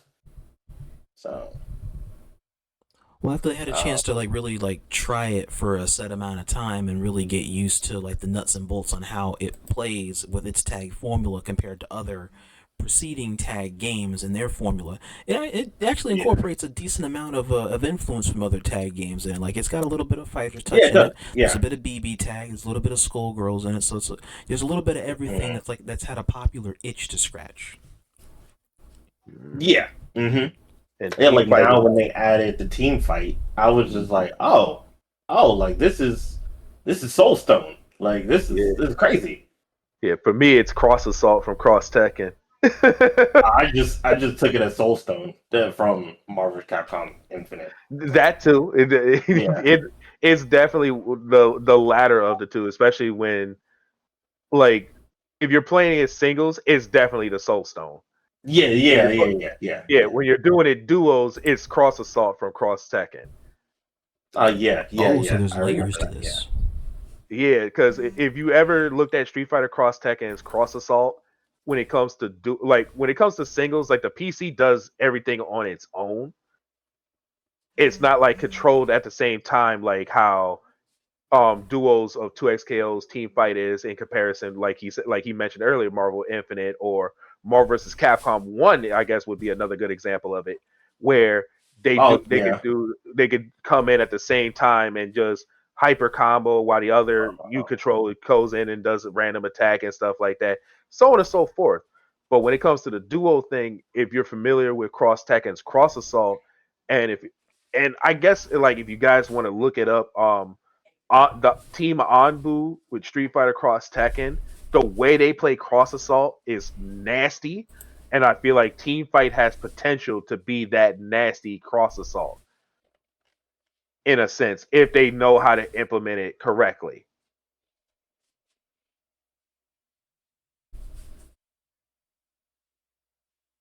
Yeah, definitely. Yeah. Yeah, that's pretty much all I got to say about Team Fight. I feel like that has a lot of potential, but again, we don't know how strong it is until we properly see its exploration by either ourselves or by the other players. I've seen a lot Okay. of team fight because I'm still active in the game. So like I see a lot of things that are just crazy. It like Alawi is already a good character in my opinion, but with team fight, like It's almost it, uncontestable. yeah, like what am I? I'm getting hit with tentacles the whole time while the other character is hitting me off. Like there's nothing you can do. You're basically an infinite Tsukuyomi. Like like it's crazy. And that's just people just pressing the one button after team fight for her. So yeah, Yeah, I can see a world where that ends up. That sounds like a nightmare. yeah. I went against it. It was not fun. Yeah. I was just like, oh, okay. So this is what we do a team fight. Cool. Like Okay. Yeah. Oh, so what's the next one? All All right, closing question here. For that part of of the section, do you think the community wants the transparency, or do they actually want the reassurance?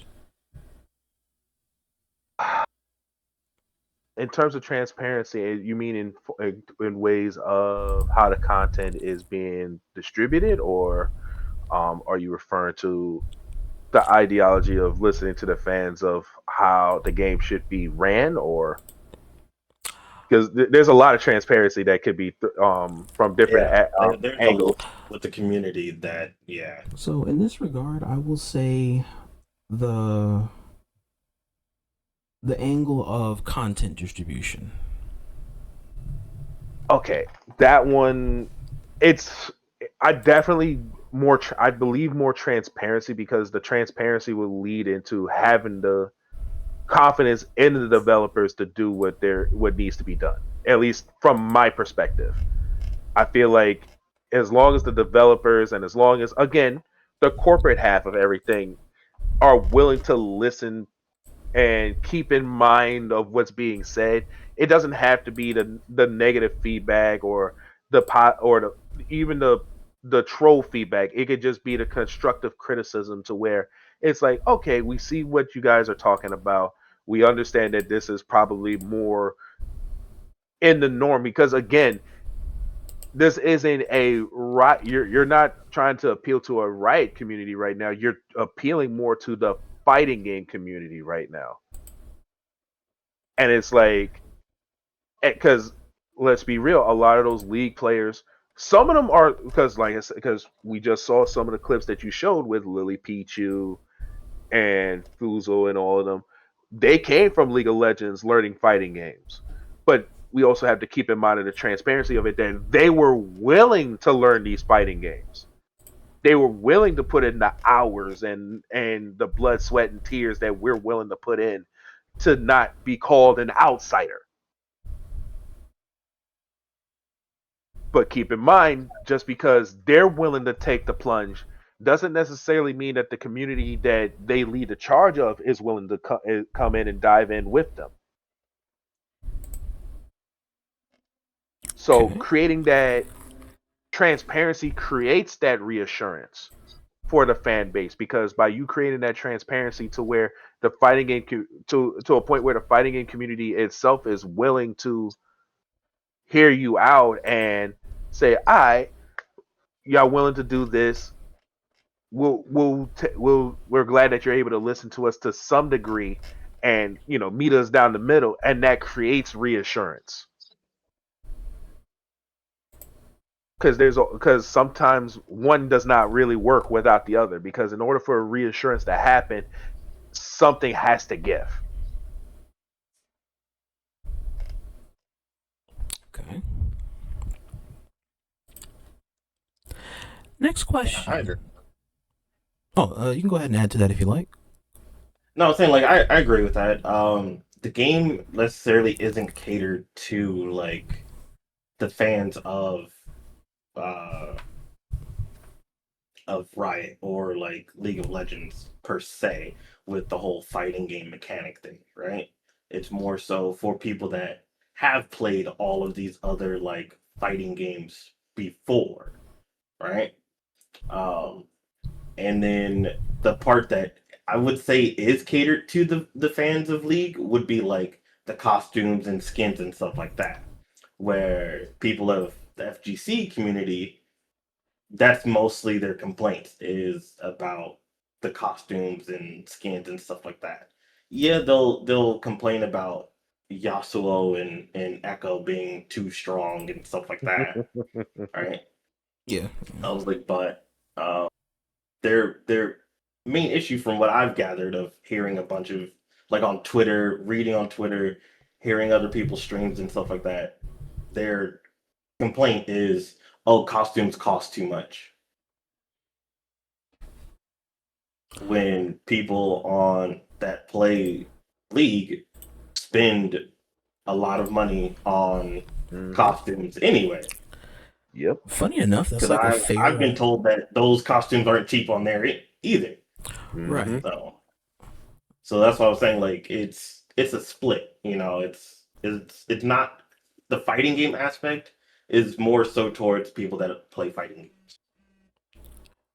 And as you guys stated, there are people that are league players that do play fighting games. They are willing to learn and stuff like that. But like it's not, catered to them in a sense. Right, it's including them because they're a part of the demographic, but it's not the focal demographic. Yeah. Mm-hmm. Yeah. Yep, pretty much. Yeah, that pretty much sums it up in a nutshell. All right, next question as we go into character balances and system mechanics. And also, guys out there, if you have any questions, comments, or concerns, feel free to ask them away. Ask ahoy hoy, and I can go ahead and I can ask it to our guests here. Do you think the game currently rewards creativity or optimization more? Ooh, okay. I'm gonna let Knight take this one, and then I'll jump in. Oakley dokley. You're saying it's like either or? No, does the game currently, like as it's evolved right now, does the game reward creativity or optimization more? Yeah, I would say it does. Like the combos, people's combos, like not every. I do see different combos. I will say that. I'm not saying like everyone do the exact same setups. I do say like, yeah, play whoever you want. You know, you don't have to play like the top characters Blitz. Like there's so much I've seen with Blitz that I'm like, yo, that's crazy that it's unblockable. Like you can't block it because you're being set up to be command grabbed for free, you know. Especially with freestyle. Freestyle is like the best in my opinion right now. Even with team fight, I still feel like freestyle is better. Because you can tag into, other setups and use your, hyper combos, type thing. Where team fight doesn't allow that. It stops you from doing like supers and stuff like that with both characters out there. Mm-hmm. Not like freestyle allows you to super and then tag because that's what double down is for. But I've seen so many different like styles of play that it does allow for people to be creative and stuff like that. Okay. Yeah, I'll chime in on that one. Like, because I 100% agree with Knight that that's what this game is definitely pushing for. It's doing what currently. I know that a lot of people probably gonna hiss at me for saying this, but it's definitely doing what Street Fighter 6 kind of pushed for, and that is that creativity, that flow state that allows you to play the way that you want to play in the mindset that you want to play at.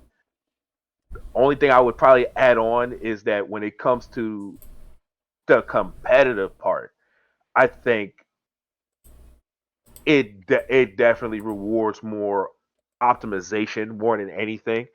And the reason I say competitive is because when you look at the creativity, you look at content creators, or there's some, like, granted, there's pro players that do creative stuff, but you mostly see them do it behind a camera and in front of a green screen.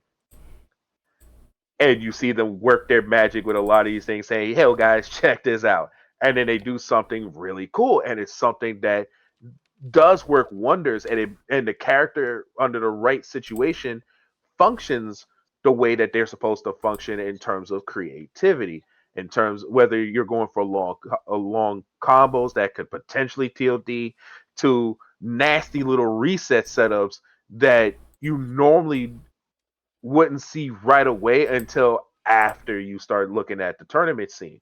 But then when you look at the pro side of things, they definitely, more or less right now, more or less, not all the way though, they will go more for optimization, whether it's through optimal combos, optimal setups, optimal fuse, optimal characters under the right situations, and even at times like an optimal game plan, whether it's as a single or as a duo.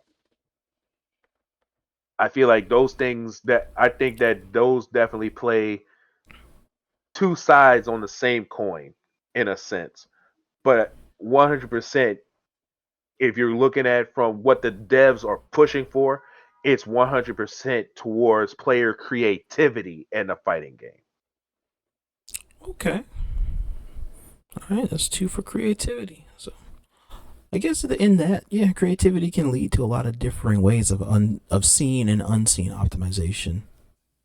Yeah. And at the same time, it creates more appeal for the audiences that are watching at home. Because the more creative you get, the more of a spectacle you create. The oohs and ahs and wows that you create through those creativities. It's just up to, like I said, if you go on the competitive scene, it's up to those competitive players to be willing to say, you know what, let me see what I can do under these circumstances. Because Nightleg is competitively strong, but at the same time, he's incredibly creative because he's able to find combos in positions that not many people with, especially with Jinx, are able to pull off in certain situations. Okay. And it 100%, even as a commentator, it puts a little bit of a pizzazz and wows in that situation. And then, like I said, when you also look at the duos, like I said, when you look at the round robin situation, I feel like when you look at those matches versus the actual tournaments, it's like the creativity that those players are willing to put in is a lot more has a lot more of an appeal in terms of going for optimization, which can sometimes become like watching dry paint. Like Straightforward it's but a bland. safe option. Yeah. Okay, that's Yo, understandable. Oh, hey, hello, welcome in. Bishop? Oh, welcome in. It's good seeing you. what's up, brother? Not too much. Sitting here having the podcast right now I for thought we were in 2XKO. Allstate commercial for a second. Oh, sorry. Do you want me to go? No. free Your to- voice is deep. I felt like I was in the Allstate commercial for a second. You know. Sorry about that. Yeah, no. Good. At 2XKO, you said? Yeah, I was actually looking for some people to play with. Okay, we're sitting here having a good topic about it. If you want, you can be free to weigh in on something here and there, or you can just sit and chill and just listen to the topic as we're talking through. Oh, I'm abrasive. I'll keep my mouth shut. Warwick is degenerate. That's all I gotta say. Agreed. Skipping neutral like that. I tell you. I wish my team could like skip neutral. That's all I'd have to say, honestly. The rest of the game's amazing and very Kasoga as we like it. Okay. All right. So what's the next subject you got for us, Rye? Next question. What system mechanic do casual players underestimate the most? Ooh, that one's a tricky. Parry. Interesting. I like that. Yeah. Because grinding through Definitely rank last parry. season, this season, I've never seen a I rando don't use it. see casual players using parry. So I will actually one up you here. So I agree that parry is one, but I think it even goes further. So parrying can actually be something that intermediate players will struggle with. I think push blocking is something that very casual players don't do enough, and they sit there and eat everything. Whereas your intermediate player will kind of push block all the time. But parrying, even intermediate players kind of fail to. I'll see like maybe 1 to 2 parries. Whereas if you go higher and higher, you'll see more and more. You'll But see a lot more. yeah, for sure. So push blocking, in my opinion. That's because like they'll actually go into practice mode and try to like see what part of combos they can parry. Exactly. They'll take the time. Yep. That's what makes them. I That's feel like what that's puts what them takes the apart. casual out of the gaming. Is once you go in the Mhm. lab, you're kind of not a casual gamer I'm anymore. gonna You know. lab Oh, your 100%. combo and see where I can parry, and then just punish you Mm. because I threw out parry. Yeah. So my response to that would be push block for sure. I Okay. actually agree with both of those things. I was gonna say both are contextually correct. The key Mm-hmm. premise is just like, what do you think? And each one of you guys said something different, and all three of those I feel are actually correct. 100%. Next, a question. In chat, you know how to Okay. do your thing. If you have any questions or comments or concerns, old boy. Oh, and even the comment sections. Yep, even the comment sections. So when this thing is the video after the live stream, you guys can just do the thing, and then I will do the thing and respond. For Let's sure. see here. What kind of character archetype becomes terrifying in a long-term set or a tournament set? Ooh, okay. It varies because when you look at it, because 2XKO doesn't have your it doesn't have too many traditional archetypes that you would normally bump into, like your Shotos and your Charge. So most of the time you're not, so dealing with turtles and stuff is kind of like out of the window there. But I feel like zoners are definitely kind of like in my personal opinion, like in a game like 2XKO, if it's a dragged out long set, I feel like zoners definitely are kind of like in a run for the finish, but I feel like the rushers are kind of like stealing the show. And like I said, one of them is definitely Akali and Echo, who are pretty much the snowball versions of the rushdown archetype. Yeah, about So to which one say. would you say? Which one would you say it is on between the two? Between the two, ooh, I like that question. That is a good question It because makes you Echo, think. was essentially like kind of attempted to be nerfed in order to kind of set the stage for her to take his place, which is just Well, not 50-50. even. Well, I'm saying not between the two characters. I'm saying between the two archetypes that he stated. So he also stated He said zoners. He Rushdown said and zoners Yeah. and Zoners. rushdown. So Yeah, which between the two would you say just takes the throne as far as in terms of long sets, long definitely the sets? rushers because of the Okay. fact that, like I said, the zoners are in a running for it, but I always feel like the rushers, particularly the snowball effect types, because Right. yeah, Yeah. because the snowball effect types they don't really worry too look at Akali. Like we can compare Akali to Kimberly here, where unlike Kimberly, Akali is a snowball rusher, but she does phenomenal damage. Right. And in long sets against her, it's like if you're not able to keep her out 9 out of 10 times, she is just going to mow through your entire team if you're not careful. Because all she needs is one good opening and bye bye to 65% of your health during the process of it all. And that's just from a combo setup. Now we're talking about resets where right behind her is Echo, where they don't always go for long combos. They can just go for cheeky resets that 1 minute you're losing 45, but then next minute they stop and then do something kind of gnarly, and then next thing you know, you just got two touched. Yeah, I actually will. So I'll agree with you, Shoto, about those two being probably the best for the as far as the categories, but I will actually give it to the zoners.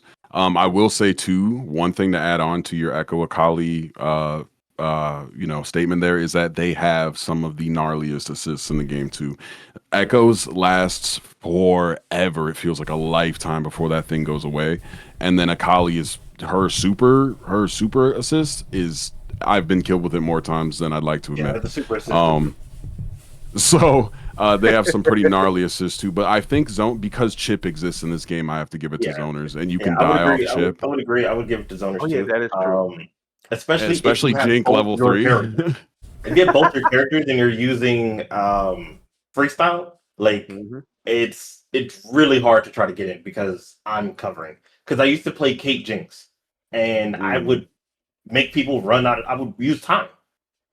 I'm not a person that normally uses time to like win, but like using them, I realized like, oh, since they're just gonna sit back all day, I can just sit back too, like because they're not trying to approach, like they have to try to block, because if they get hit with anything, like I'm going to follow up into a combo, especially with Caitlyn, because you can puppet her into shooting you again, or yeah, into shooting your opponent again, and then you can run up with Jinx and combo, and then you can set up traps, back up, and Oh, her traps start are all over so again. annoying. Oh, I hate Caitlyn traps. I hate them worse than Jinx traps. But also zoners I like both. are the only thing in the meta, I think, as far as even high tier play reached, went from casual to high tier, where people were kind of almost feeling like they were forced to pick up Braum just to fight the zoners, Just to fight them, yeah. because just to Because that was what I get was in on losing to them. the most, was Braum. Yep. So Yep. definitely, as far as long term game, I give it to the zoners, but very good analysis for sure from Shoto. As far as my opinion goes, he's right on both of those accounts. Appreciate it. Okay. Next, a question. Mm-hmm. But if Chip didn't kill, maybe Rushdown. Yeah. Oh yeah, Rushdown Chip- definitely, yeah. That's a fair thing, because the only other time where Chip plays a role is Grand Blue, and even then it's not like the predominant thing. It's literally a background element that you just happen to get checkmated by, whereas in 2XKO you can force the issue of that checkmate. Well, Chip also matters in Street Fighter also. You can get Chip out over there. Yeah, only in Burnout though, if you're not careful. Yeah, if you're not careful, yeah. But I play a zoner, so I'm going to try to chip you out. I mean, ex professional Tekken player here. Honestly, in Tekken 8, it actually matters too. You can't be chipped out, but there's a lot of chip in Tekken now. There's so much chip in Tekken. Yeesh. Okay, that's actually worth knowing. Same. I did not know that. I thought that was just like that you could take away kind of blue help, but you don't get chip kills like Grand Blue or 2X. Yeah. No, you don't get chip kills in There's Tekken. chip in that too, but like you couldn't kill with it. Yeah. Mm. I know it. Don't let Bardock punch you to death. Yes. Don't let Goku spirit ball you. Oh yeah, that too. Or spirit ball. Or 18 with that destructive disc. Or GT with the GT Goku with the spirit bomb. Oh, that's what I'm saying, bro. This is crazy. Man. That just melts blue life. Yep, and then the fact that he gets free pressure off that is nuts. Yeah, and that super is actually very much Jinx's level 3 in 2XKO, because you have to find a way to elevate. I love it. You have to find a way to elevate the person just so that rocket will combo in with it. Sometimes, anytime you hit a rocket, you can level 3 just for any Jinx. Yeah, that's what I do. I'll shoot rocket and I'll zap, and you're holding block stun level 3 instantly. Like you have to sit there. Yep. You don't even have to zap. That'll combo. Yeah, you don't have to zap, but I'm just doing zap in case you press, and then level 3 is hitting you. So you just die. Yeah, for sure. So, all right. All right, Rob. So what was that question you was about to shoot us with? The next question coming in is going to be,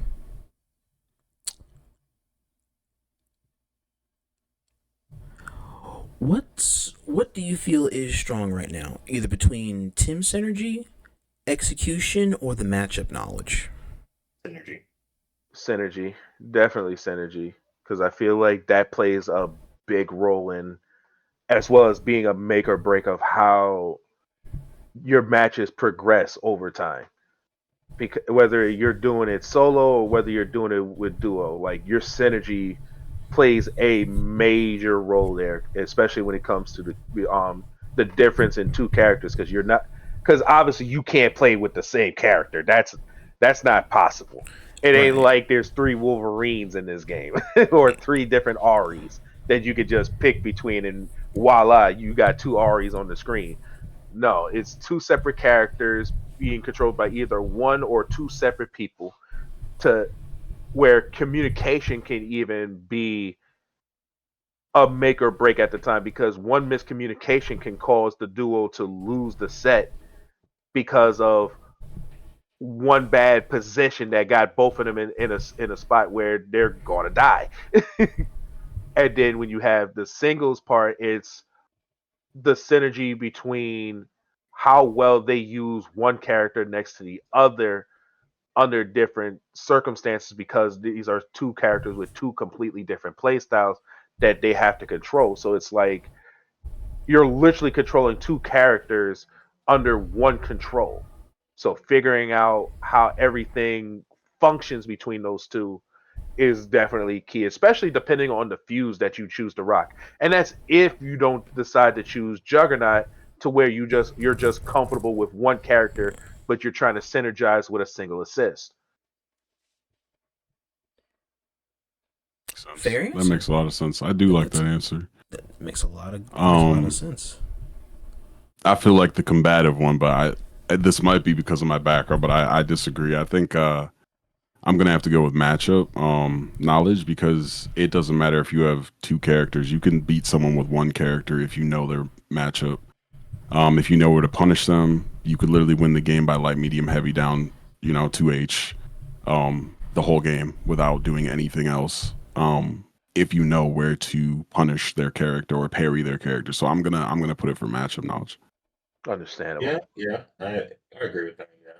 Yeah. Okay. That could be because I'm a Tekken player though too, and that's probably the most important thing over there as well. As a No, Street that's a Fighter fair player, that's I a fair get it. takeaway for hmm for someone with either a Tekken Synergy Street is Fighter important, or though.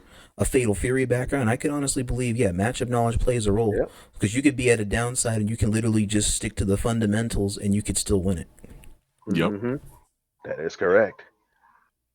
I always say it like this: matchup knowledge gives you the power to give someone an ultimatum. If you mess up once, you're gonna lose. Yep. So now the game's in their hands. Mm-hmm. You know what I mean? And that's what matchup knowledge does. It's that strength that's like, okay, well, if you mess up, if you do one thing that's unsafe, I'm gonna make you know that it's unsafe by destroying you. Yeah. Yeah, he's definitely a Tekken player. Yeah. Indeed. For sure. Yeah. See, like I do agree with that, but then like there's my slogan, "Bait me or die." So. Yep.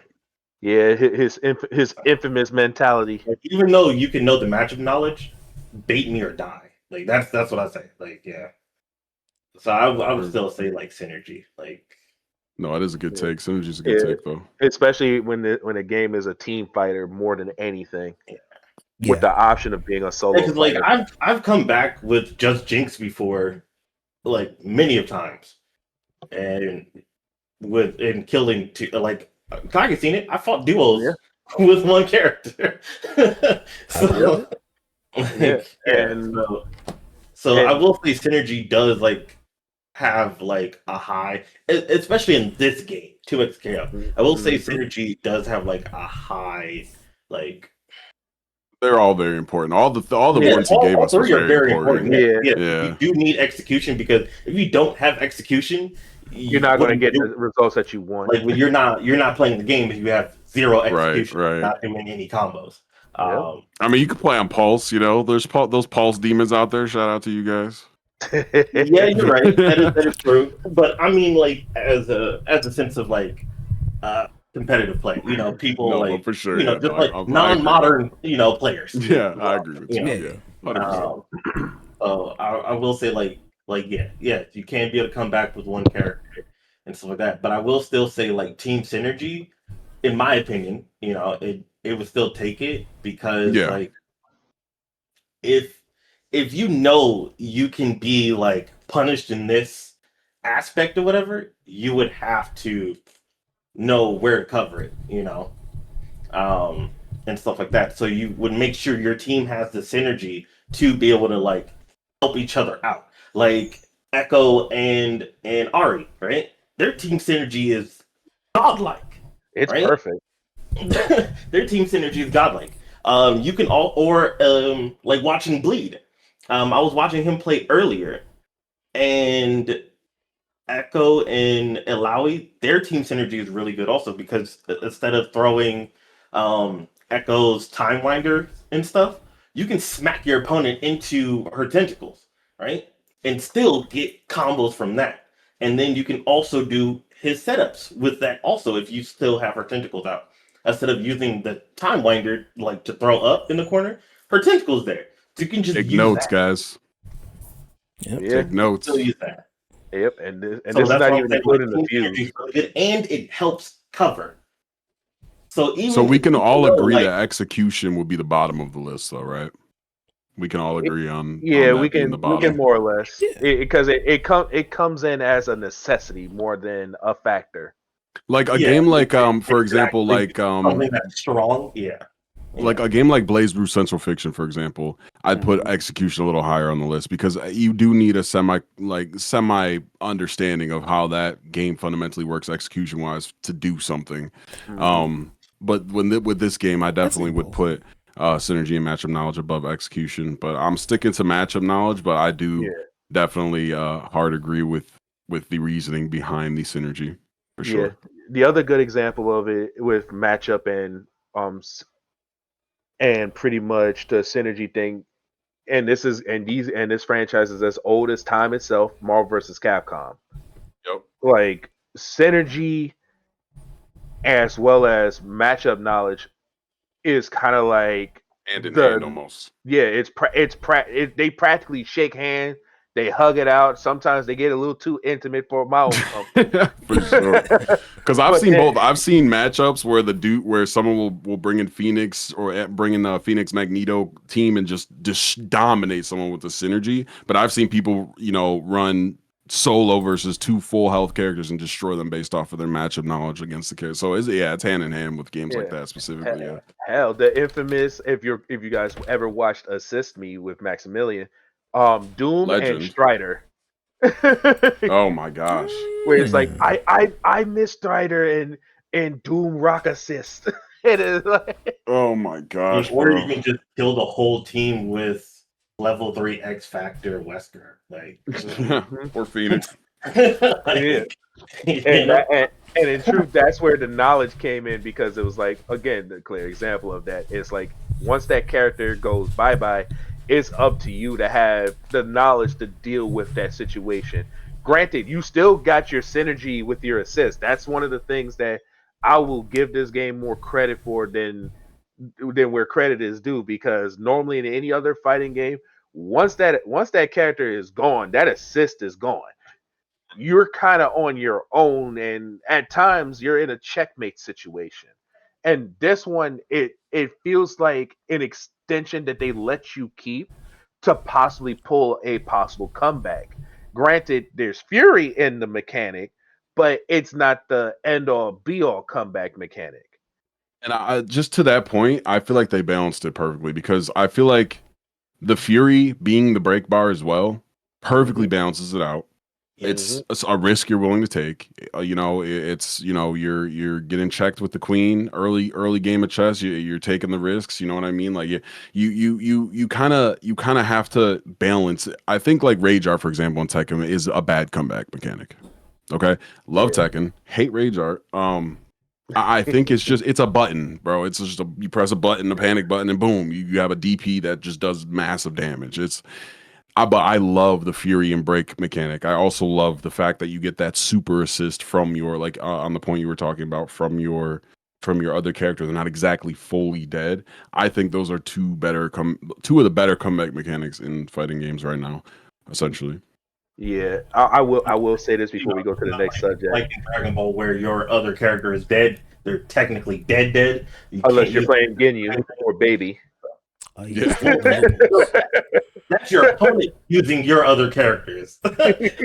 Your opponent using them, not which is you don't yeah, get to use your like opponent. unless you're using Baby or Ginyu, yeah, your assist is gone. By the way, shout out to Delta Dez and Big Baby. They were in the tournament last week. Oh Those are hell my yeah! boys. It was Oh the yeah, they Echo tore it player up. and the Akali player. Ooh, They put up okay. a hell of a fight. Yeah, Those are my boys, yeah. Yeah, those dudes were good. They were good. Yep. Yeah, I definitely want to see more of them in the future too, because we're supposed to be doing another thing I'm with just 2XL. a substitute. I do I'm need a to fight sub. them again. I owe a few people some Oh, rematches. so you're like the Big E of the New Day. Basically, yeah, you know. No, but I play. Guess who I play? I'm a Tekken player, bro. Guess who I play? I'm assuming Vi. I'm gonna say you, Yes, I play Raven. Vi, and then I also played League, and I was an ADC, so I played the sisters essentially. Gotcha. Okay. Respect. Okay. All right, next All right. question. What's on the next on the chopping block? All right. Oh, before we do that, I just want to say one thing. Mhm. Fury's a better heat system than the heat system in Tekken 8. Okay, next question. You know what? Fury is alright. Honestly, they actually nerfed the hell out of heat in Tekken 8, so it barely lasts long at all now. You could maybe get like one combo off of it, or even attempt to get one combo off of it, and not like that's it. So I think they nerfed it, so Fury might actually be better just in general. I mean, yeah, they also nerfed Fury, but you know. Well, there you go. So it's 50-50. It just depends Yeah. on how Awesome. you optimize the resource the most. Yeah. Fury didn't get hit like super hard, but I feel like it got hit enough. It got hit to where it's noticeable, but it still doesn't derail. Didn't it only its lose combo purposeful game potential? plan. Yeah, Yeah, that's pretty much it. it's like how old Spark was in Fighters, where it's just like it's for the get off me. Yeah, it's the get off me tool. Yeah. Well, yeah, if you're familiar with Tekken, they scaled the heat combo so bad that it's almost like just like doing a low parry combo. Okay, Just, like, gotcha. no damage. Gotcha. All right. So what's the next question? What you got for us? Next question, and then we'll move on from here into the Akali pivot.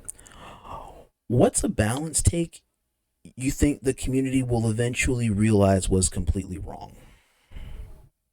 Nerfing Jinx. Of course you say that. Nerfing Jinx. No. Did the baby boo get nerfed? Not really. Go ahead. I'm sorry. Go ahead. No. You first. Well, I was gonna give my take. It was just as a Teemo player in the past, I think that the mini games advocate toxic gameplay. I can see Which that. mini games? So, and you have to, in order to get your Firestone, you have to hit like a certain amount of projectiles. In order to get your poison shrooms, you have to hit a certain amount of shrooms. And in order to get your enhanced darts, you have to hit a certain amount of darts. There's no do a certain amount of combos. There's no grab a certain amount of time. There's nothing aggressive in that list at all. It is, hey, just sit there, throw shrooms, hide in a bush, shoot rocks, and darts. And I think it enables toxic gameplay, lame gameplay. I mean, he is a trap character, so right. But I feel like trap characters have to set up with pressure, Teemo's not more like a just zoner on the with opposite Not side of the just sit back screen. and The just trap trap. pivot. Yeah, He's a zoner with a trap pivot. Jinx yeah, and exactly. They Perfect. have And to Caitlyn. set up after like knocking you down or creating space. They don't have something that sit there and says because his is like instant. yeah, exactly. And they don't have something that sit there and says, hey, if you shoot someone from across the screen, you get a buff. He jumps back, which Mm-hmm. gives him more space for free. So and I just think those mini games enable toxic gameplay. Jinx and Kate can shoot their traps, right? But that takes skill. Yeah, and then there's Monkey.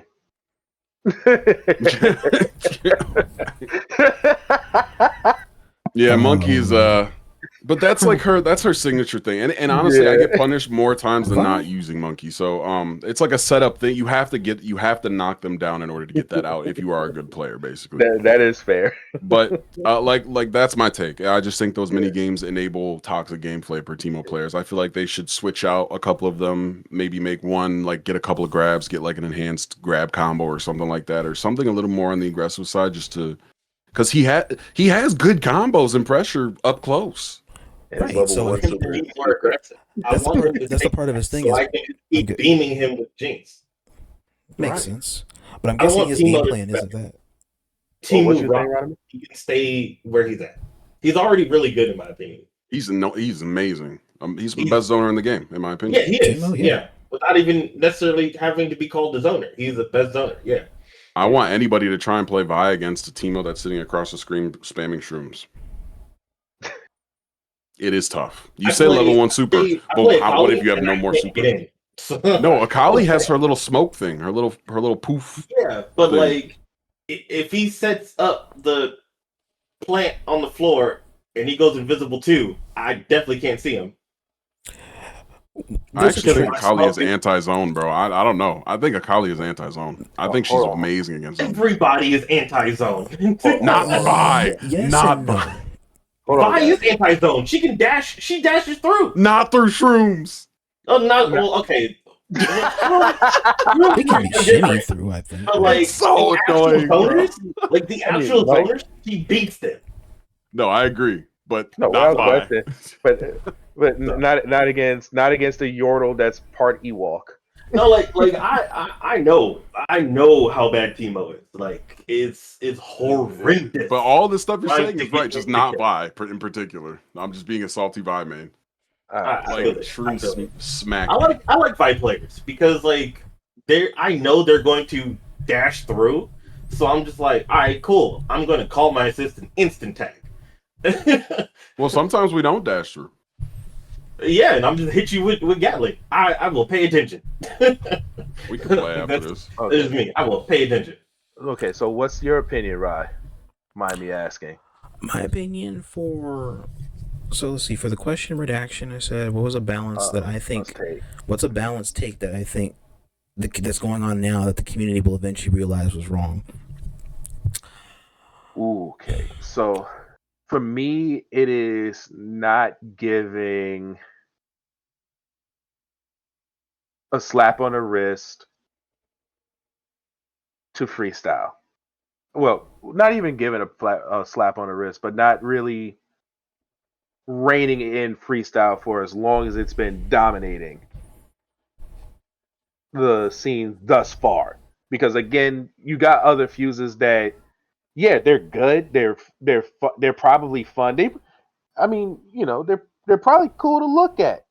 But it's like, why go for those particular shiny toys where there's a literal shiny ass vibranium of a toy? Well, majority looking right at me. Onto that, majority of the people I see aren't like in casuals aren't really using that. They're not using freestyle. They're using I know they're definitely using double. I will say freestyle, like yes, freestyle is really good, but it's not necessarily easy to use. It actually takes time to get used to because one, you can't super and then tag your other character like you can with double down, right? Also, your other character, they stay on the screen a lot longer, which helps with both of your characters getting hit in a combo. I was just about to say, my only rebuttal to this is happy birthday. There's some hard negatives. You can do too easily in this game.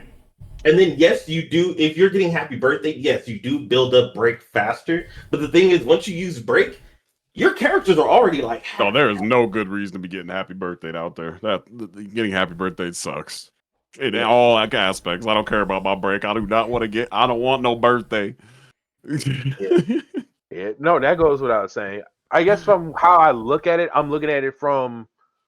Like, the things that you're seeing people do with it. Yeah, I'm looking at it from a duel's perspective, I guess is why. And I feel like 100% double down is worse, which is why it got touched in the beginning. No, that goes without saying. I disagree with that take, though. I think that the fuses really depend on the synergy. Like, if we were really to do a tier list, hear me out, folks. If we were really to do a tier list on this game, it would have to be broken down so much that it would be teams, but not just the different teams. It would be the different fuses with the different teams. Because I play the sisters, okay, and I've tried 3 different fuses with them, including team fight, or so 4. So I've tried them all, and I am a freestyle connoisseur. I love, understand, and destroy and mix people the fuck up with freestyle. But double down is just much better with Jinx. Her level 3 super is disgusting. Like it is just better because of Jinx. And then they also nerfed Jinx, Which And is it's why still I better, say though, because they made the mistake of nerfing Jinx, and they should have just nerfed Double. Yeah. But the thing is I want to play freestyle, but generally after I do like a level 1 from Vi with the pound in the ground and they're sitting there zapped in the air, Jinx rocket combos, and it does a whole health bar damn near, and I'm just like, okay, well, if I could do this, what's the point of freestyle? So I feel like it really variables down to the team super hard, but I agree with you in the long run. Jinx's rocket combo, you don't need double down. You can just hard tag. Hey, do you guys want me to get Big Baby in here From the tournament? Oh, He was the Akali player. You guys said you were going to pivot into Akali. It'd be interesting to get his input. Yeah, if he's free for like a good 10-15 minutes, yeah, I can shoot these questions alongside him and Afro while we're going through. Yeah. If you want to, it's up to you. I'm not trying to impede on your. I'm fine with it. Truth be told, because it's better to get it from more detail from Akali players than from a perspective from like say commentary point of view / audience point of view, because I could say a lot of things visually about Akali, even though I'm trying to learn Akali. It's like from my point of view, that character is amazing. Like, but then it's like, are they doing it for the purpose of making her a power creeper, or are they doing in order and then just later on rein her in, or are they going to keep her that way because she's one of the Kata group girls? How long have you been playing League of Legends? I have not played League of Legends at all. But I'll tell you, as someone that's played a lot of League of Legends, Riot does do the power creep thing. They will power creep the new characters to make some money off of it. Yep. So generally, you'll probably see like Akali will be like the power creep character. Okay, so when Senna gets here, then you're the guy I'm going to be seeing. Then it's what that sounds like. Most definitely. Because I try to give almost everybody a try except for Timu Rocket. I didn't care for him at all.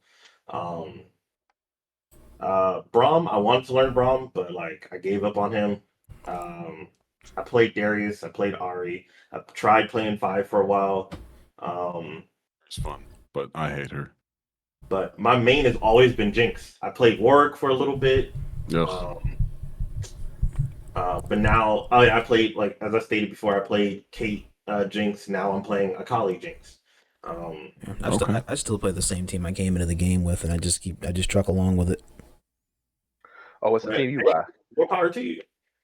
Yeah, there haven't really been too many characters that stand out like that. So it's like, all right, you know what? I'll just play the same team. And then what's fascinating for me is because this is my first time actually delving into not just 2SKO, but the League fandom in general. Because like I try to look at every new tag game I take a look in a journey into as a whole new adventure, even if I don't know anything about it, because I just expand my tag ideology. Mm-hmm. And so coming here, I just picked the characters that just stood out to me that feel okay. I like the way the character looks, so let me play this character. That's the only thing I can go off of. And so I just stuck with I stuck with Akali and Yasuo, and I just haven't changed anything else since. And I just work with them as they go up and down the ladder. The ninja and the samurai. I feel that. Yep. No. That's how I kind of usually am. I'm a very loyalist kind of guy. Like for example, in Tekken, I've been playing Julia Chang since Tekken 2. She's not out in this game though, and it's pissing me off. But if you ever want League lore or want to know anything about League, I played League since beta. I'm Unk now. I'm 31, so I'm an OG gamer. So I definitely have all the sauce from League. I was the letdown of the group. I am a Katarina main.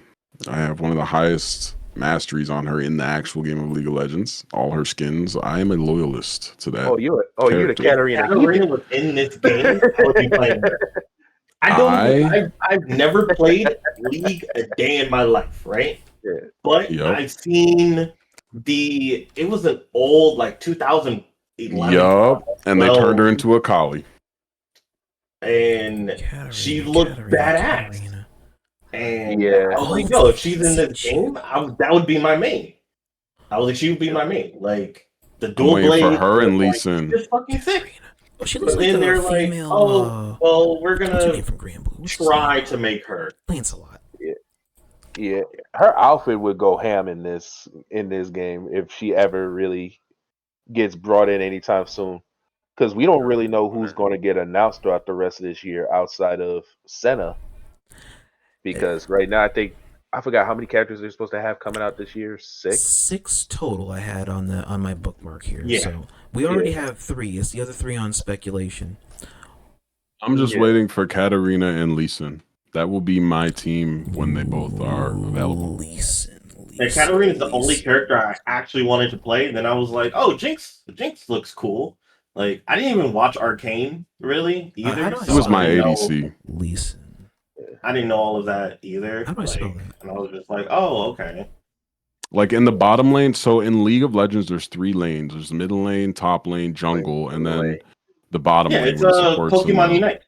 Mm-hmm. So Jinx is what they call an ADC. She's an attack damage carry. Oh, Iron Fist. When I was in that position, that's who I played. That's why I play Jinx in 2XKO. I played Jinx just because she looked cool. And then I only saw her in season 1 arcade. Yeah, I'm looking at that myself. I'm hoping he's a Shoto character. I'm praying he's a Shoto character. I think that character crisis right now.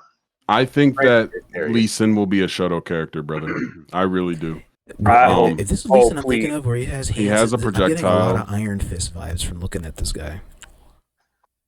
Lee Sin is the blind monk. That's what it looked like. Yeah. This feels like he gives Iron Fist a god look. He is going to be in this game, bro. He is going to be in this game. He better, and I hope. Yeah, I feel like that we do need another like fisticuff character. We don't have many fisticuff. He is made for a fighting game. He has a projectile. He has, his cool moves. He has like a finisher kick. Like he's gonna be in this fucking game. Oh man, I look forward to it because I can already tell like the character crisis that he's gonna be hard. Is going to be ridiculous. I feel like he might be like Rekka. So. He might. The Rikaken? Yeah. If he's easy, I think it'll piss off his fan base because most of the Lee Sin mains are fucking sweats and like really good, fucking disgustingly technical people, and obviously are good at hitting such a tiny skill shot. Like this shit is hard. But yeah, I feel like he'll be a hard character. I feel like you'll have to like aim something or do something with like your Q. It'll be cool. I feel like his record would kind of be like how Vi's is, how like you have to time, maybe. Like Electrics, I don't think so. I was thinking more or less. I think he was gonna have like a multi-projectile that went in different directions based on light, medium, heavy, and mid combo. You have to connect the projectile to get back to the character. Honestly, from what I feel, because I don't think we got a stance change character yet. So we do. Oh well, no, we do. I don't think he has. I think Udyr is like a stance change character. Stance character, yeah. Stance changing? No, I don't know. We don't have that in the game. Yeah, I don't think we have a stance changing, and I feel like that's where Udyr would be the stance change character. He's going to be in this game too. Yeah, but I feel like they're probably going to do that with him first if he comes in the game first. You think so, Lee Sin? Yeah, it wouldn't surprise me because especially if it changes how he plays altogether, I can see that happening. Yeah, true. They could change him around and stuff, but I feel like, especially with how they did Akali, they're gonna try and keep him true to his, like how she gets better in the smoke and stuff, and has those new abilities. I feel like they're gonna try and keep him true to his mechanics in League of Legends. And if that's the case, they're gonna revolve his whole kit around that Q. Yeah. The only thing I could probably think of that's close to it is Iron Fist from Marvel vs. Capcom 3. Where it's honestly, yeah, I could see it. I could see that. See that just because it's been done before. But I do kind of see him as like a projectile, like almost gap closing type rush down character, mix heavy, maybe even install having. Yeah, that would be cool too. Yeah, because it'd be cool to have like 2 install characters in this game. Well, 3 if you count Warwick. Because Warwick. Just imagine if he had you hit him with the light, medium, heavy, boom into like a kick that bounces him off the wall. You got to hit him with like the light projectile, and then you press it again. It brings him to you. Do light, medium, heavy, knock down. Hit him with like a OTG projectile. Go down and hit him on the ground, back up. Like that shit would be so fucking cool. Oh excuse my French. Damn, that would be amazing. That sounds like some good ground bounce. Yeah, that would be sick. Because that's why in my head I was like, Iron Fist kind of makes sense because the property of his abilities, of his install slash stance in a sense. Hmm. They changed the property of how he does things. Like one allows him to do more damage, but one gives him more You talk about OTG. what Warwick has. It kind of is, but at the same time, like when you look at how Iron Fist does it, Iron Iron Fist Fist gets has different certain cheats. properties for Yeah, his. his chi installs. One builds up his damage. One gives him properties on how some of his moves work, and then the other one builds up his meter like crazy. So let me tell you this. Let me tell you how you think of this. So based off of so Lee Sin's passive in League of Legends is every time he uses an ability, he gains attack speed. Okay. So does that kind of match with what you're saying? It sort of does, but it makes it feel more like he might be a stock character more than anything. Yeah. I think he might be a Shoto, honestly, more Shoto like. Well, definitely Shoto, but with like if you like, because I know you play. Because if he has a stock pivot, that means you're looking at the Shoto version of Percival. Yeah, there we go. Oh, okay. So I see what you mean. Yeah, that's a good name drop. Yeah, for sure. Because of the fact that by him having those stocks, it changes the trajectory of a lot of his attacks. The other good example to probably compare him to, if you're going to Street Fighter, currently coming up right now is, well, we got one with Ryu, but then we got another stock character coming in with a Shoto-esque build to her in particular, and that's Ingrid. Ingrid is she Legacy? Oh, she's from not in a good way. She's from. Oh, she's no. from a different. I was kind of happy they brought back C Viper though. I have a thing set on her in order to try and delve into where she comes from. So that way, I just have an idea just to go lore diving into where her ideology came from. But that is something. This is something to look into. She comes from Third Strike, I think, Street Fighter Alpha. Street Fighter Alpha. Max, I believe. Street Fighter 3 Alpha. Yeah, because she was supposed to have shown up in the original game that she was supposed to have debuted. It was Capcom Fighting Evolution, the original one, where she was supposed to have been kind of like the face of that game. But then we ended up getting this particular Capcom Fighting Evolution, where she is technically the main character of this game, but it completely 180'd in comparison to that one. In a sense, I forgot the actual title to that one because it was supposed to introduce. Because in Third Strike, half the characters that were introduced in Third Strike were supposed to be in that game, and then there were still other characters that Capcom didn't really release, right? Because of the fact that they were incomplete. And I don't know. I'm guessing you like Invincible versus Shoto if you're a MVC fan. More or less. I actually kind of do. Like, I'm trying to get into it. But like I mentioned to Rodimus before, the online ecosystem kind of turned me off from buying the game right away. I'm going to get the game, but I get what you're saying. That volatile refugee stuff that's taking place is not fun.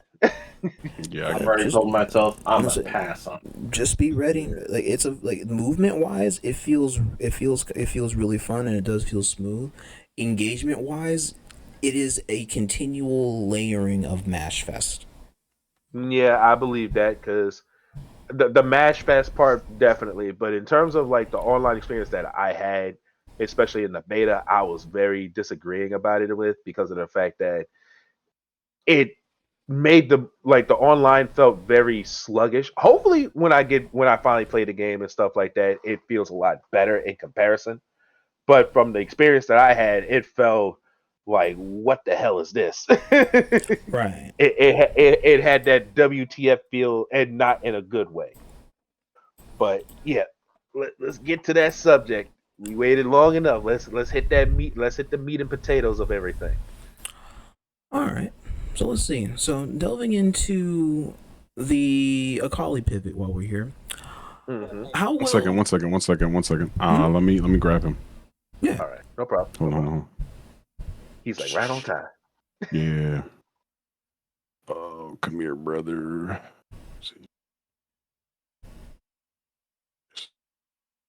Oh, he going to grab him right now.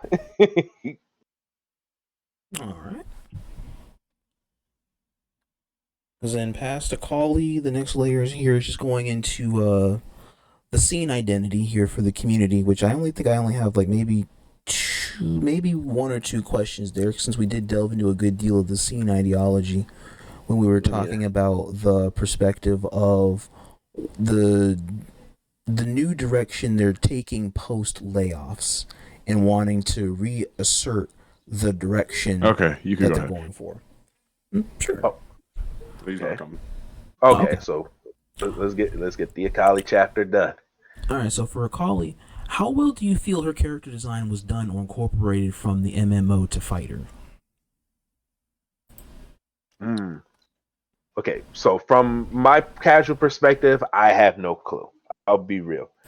Because from what I've seen, they definitely implemented a lot of some of her ninjutsu mechanic. Now, in terms of visual aesthetics, I definitely heard some negative feedback about it because of the fact that a lot of people were like, "This is not what she looked like in the other games and stuff like that." But at the same time, when I look at her, when I'm getting introduced to her, kind of like up close and personal for the first time instead of from a mobile viewpoint, it's like, oh, she looks pretty cool. But again, like I said, from a visual point of view, she looks very hip hop meets K-pop type type visually for me. Yeah. For me. So I was it's gonna say, like, isn't that the skin that everybody wants? Is her K-pop skin, right? That's a yeah, sexy skin.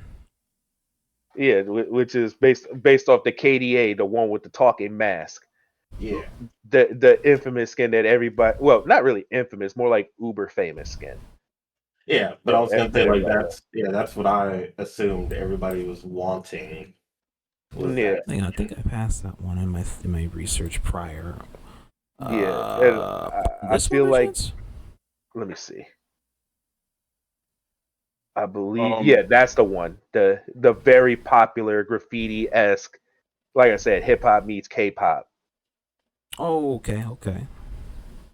Yeah, that because when she talks, the mask is doing the talking for her. It's doing like the whole lip movement and stuff. Gotcha. Okay. Yeah, kind of like Rorschach-ish. in my Which is, opinion, I think that it's out of like if I was to rate it out of 10, I think it's like a 9.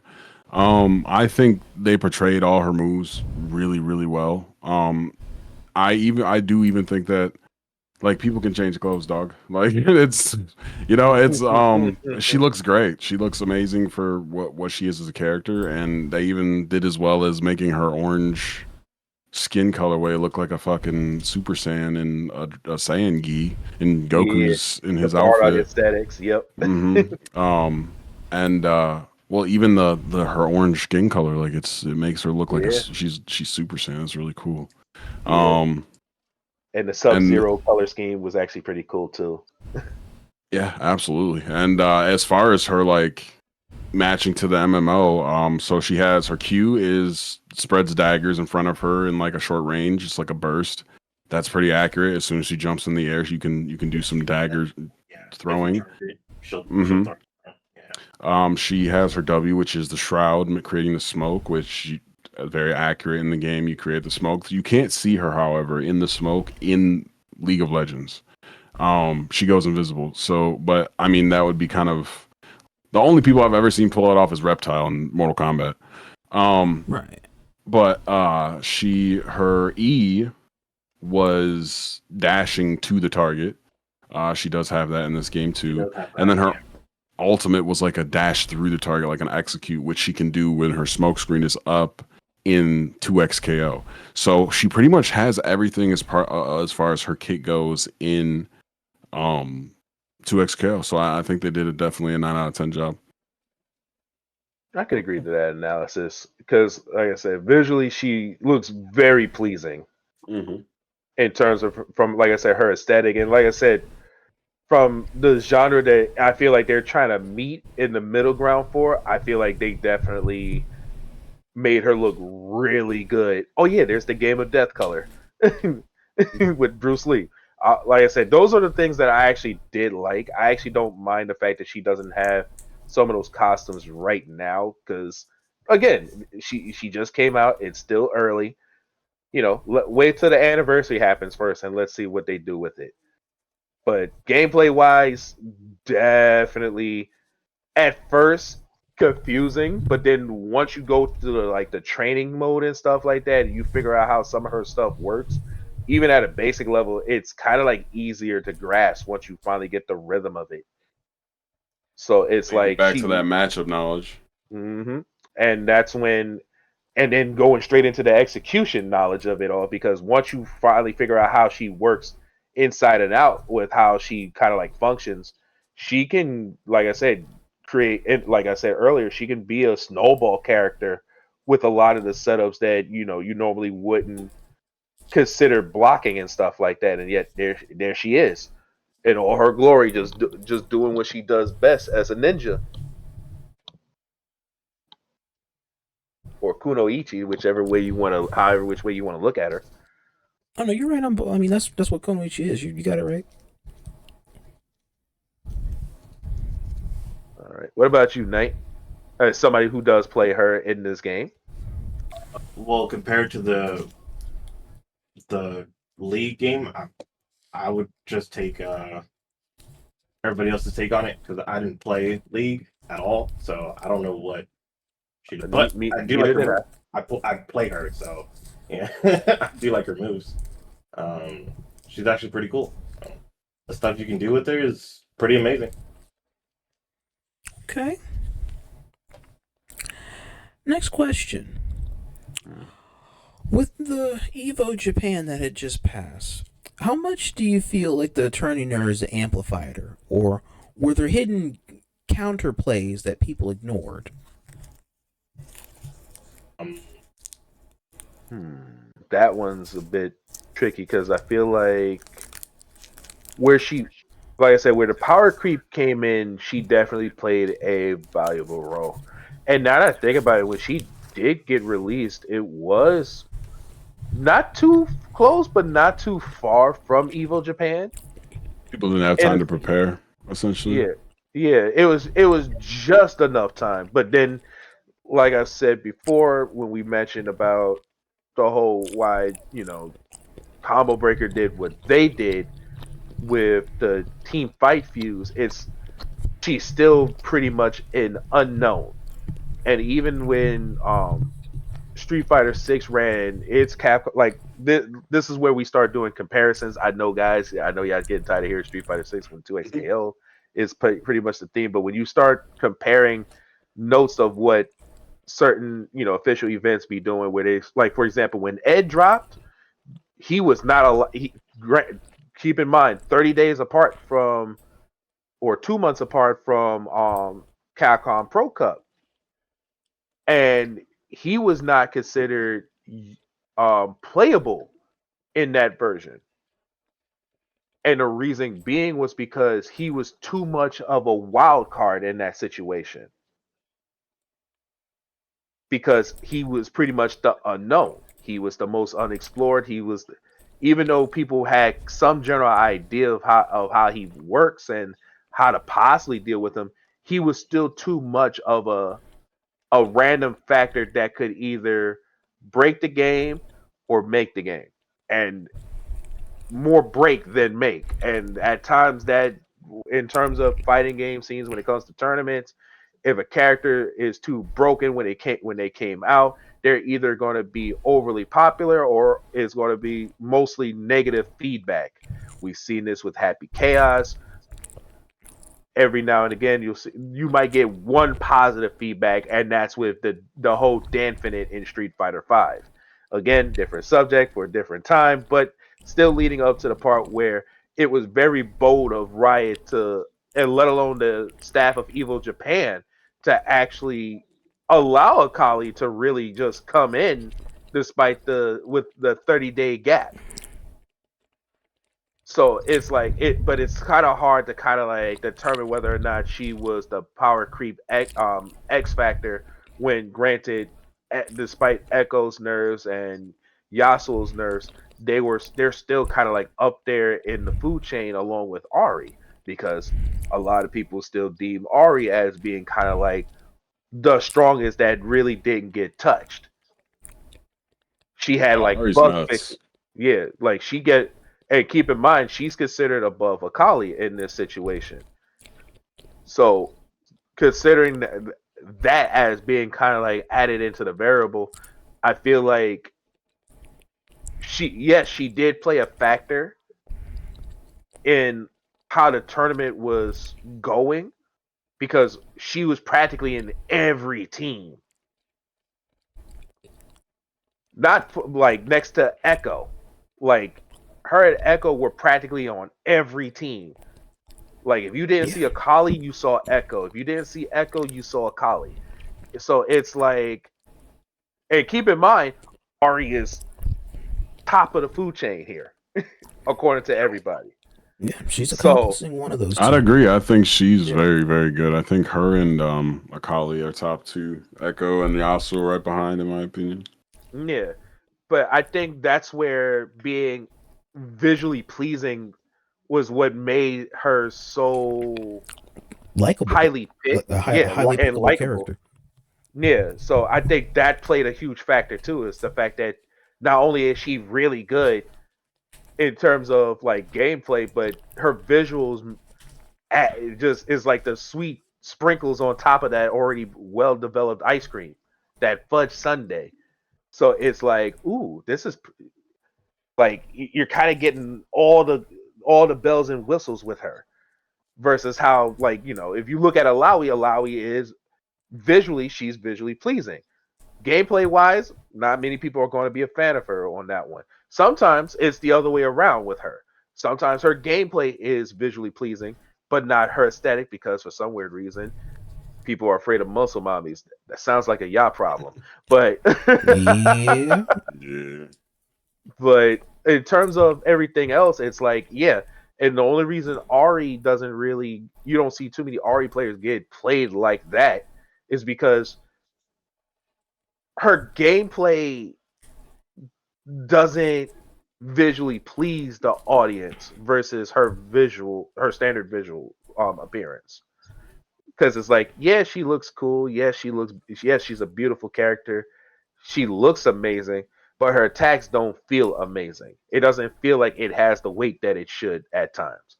Versus Akali, where in spite of maybe Ari probably doing slightly less damage, like Akali attacks feel like they got weight to them when she attacks.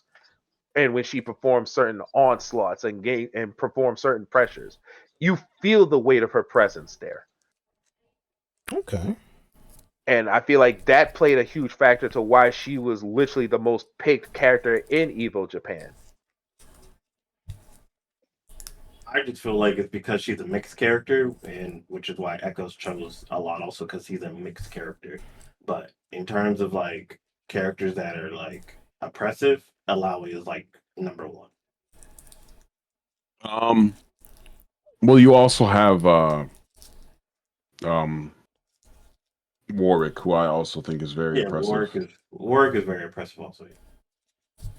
Oh, without question.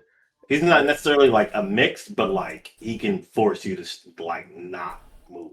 Yeah. And his mobility is actually kind of insane. But like even though they nerfed his overhead, right, and then slightly changed it back a little bit, conditioning is still his game plan. Yeah, he's still really good in my opinion. Yeah, Putting at the bottom, I don't agree with, but I've seen some people putting him at the bottom. Yeah. But one thing I will say with Akali is that she definitely feels like, in those aspects, when you compare it to Warwick and Echo, she feels like a jack of all trades in that regard. And I feel like that. I mean, mix, yeah. Like her mix game is and her presence toward her opponent in terms of pressure and stuff like that. I feel like she adds a little bit of what those two offer. I mean, like I said, just a little bit. If you do a knockdown and you don't have smoke up, I'm not scared of her. Yeah, oh yeah, that goes without saying. But like I said, it's just when she gets going, it's kind of hard to keep her off because she is like but that's because she can also mix you, But she's almost like a pit bull once she gets going.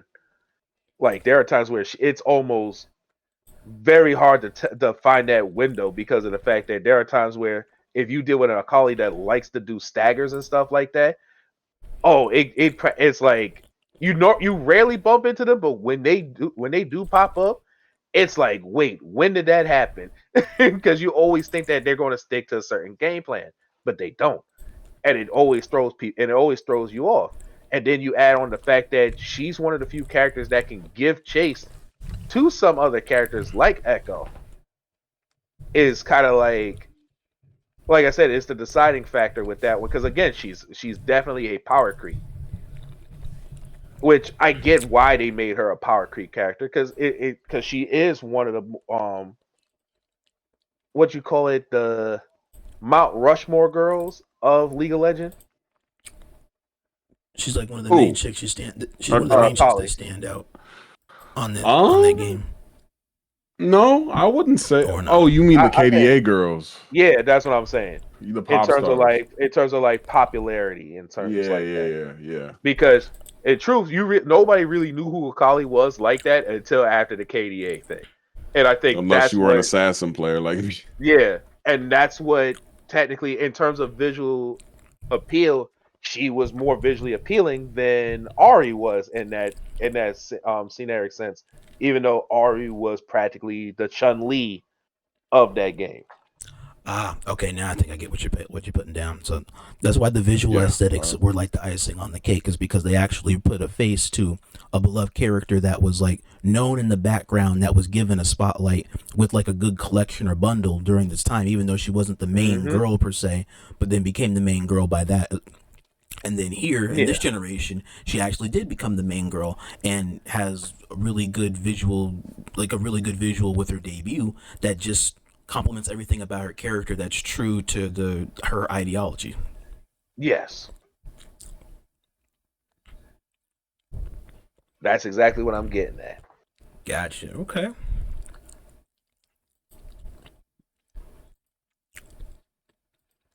Let's see. Next question. What matchup knowledge do you feel casual viewers miss when watching Akali dominate? Ooh, that one is definitely going to be these two's cup of tea because for me it's like when I think about particular matchup settings against a character that power creeps like that, it's not really more or less what the character is doing. It's more what the character is capable of. It's more or less what the player is like behind the character. Because for me, even if a character is strong, the character is only as good as the player that handles them. And to me. No, to be fair, I understand that to a point as well. My personal opinion, I think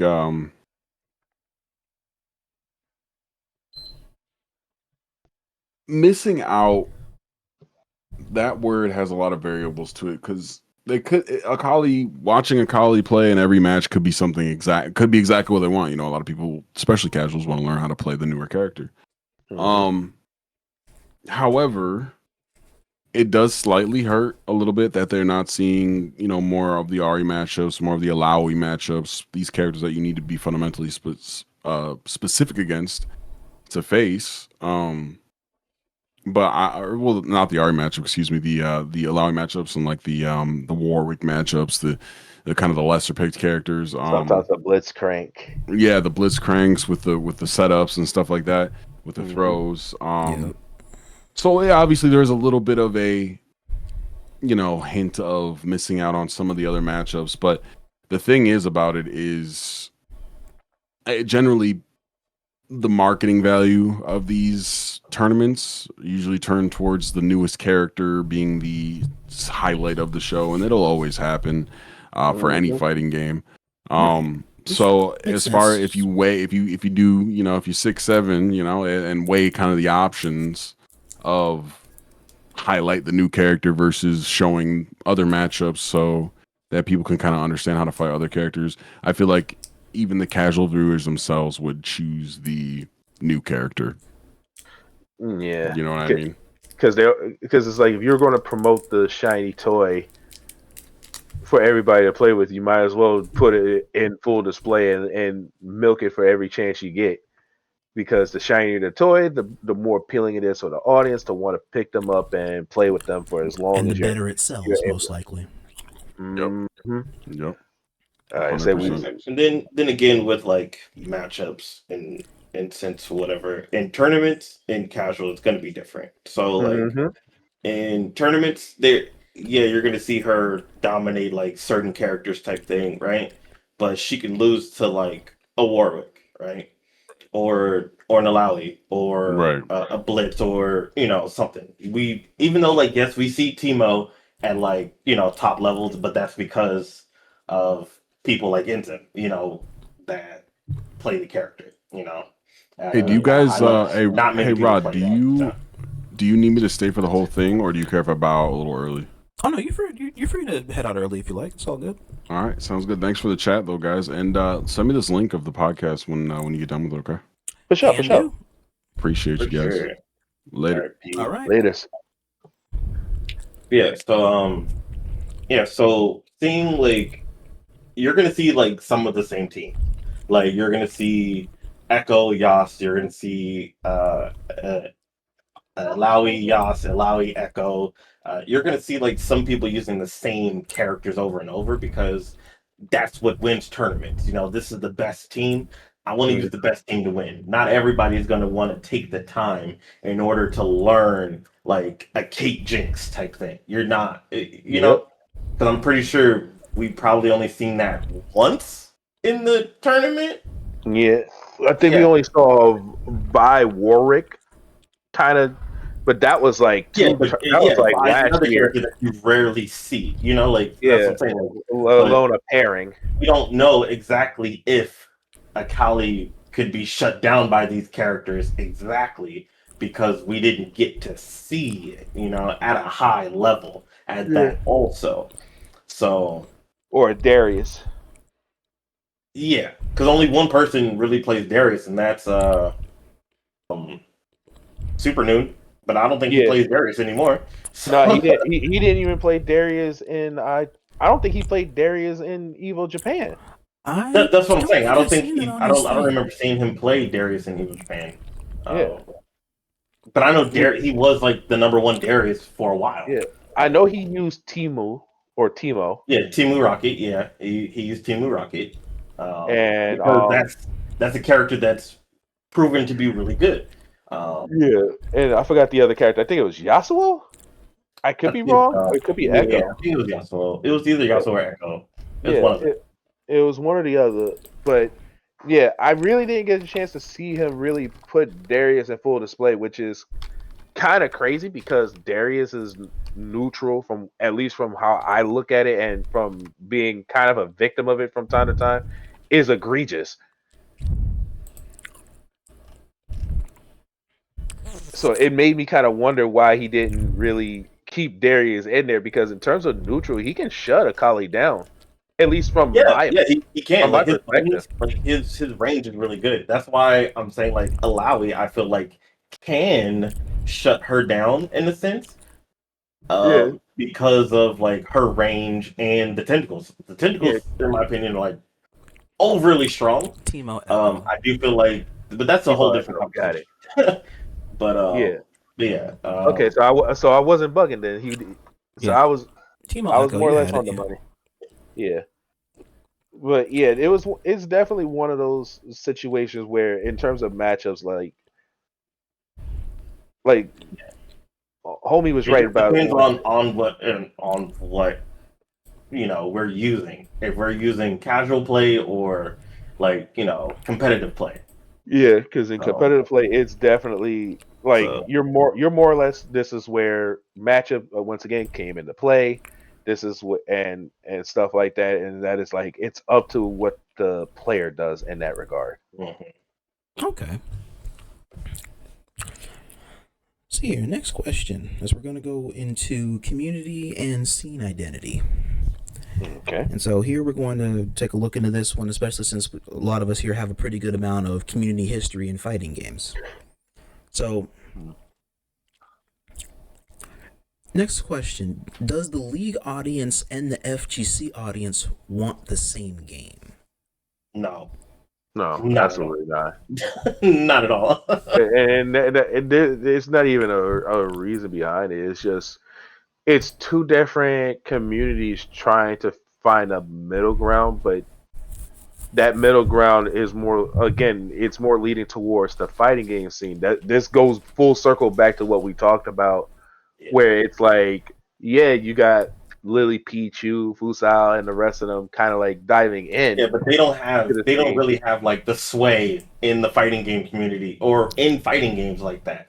You Yeah, know, they don't have influence. They just know the Yeah. influencers. where people like Bum Yeah. can say, "Oh, the game is trash," and a bunch of people will jump on that bandwagon and say the game is trash, Yeah. without Right. ever touching the game For some or fucking playing reason. and stuff like that. But So yes, that's- yeah, because a guy that's like another that, thing. even though he might not Yeah. know the IP like that, his voice, unfortunately, in some It instances, has carries, weight. You know, Yeah, it carries weight, and it's like, even if Max says that he doesn't find the game fun to play for him, a lot of people are going to say, well, if it's not fun for him, it's not fun for us. And it's this not is, gonna be fun for me. Yeah, Oddly enough, with a voice like Max, now I will say Max has a bigger voice than Bum, but his opinions, if it's something that's not for him, I notice that depending upon the age demographic, is where they're not one to try and bandwagon a negative approach to it all the time.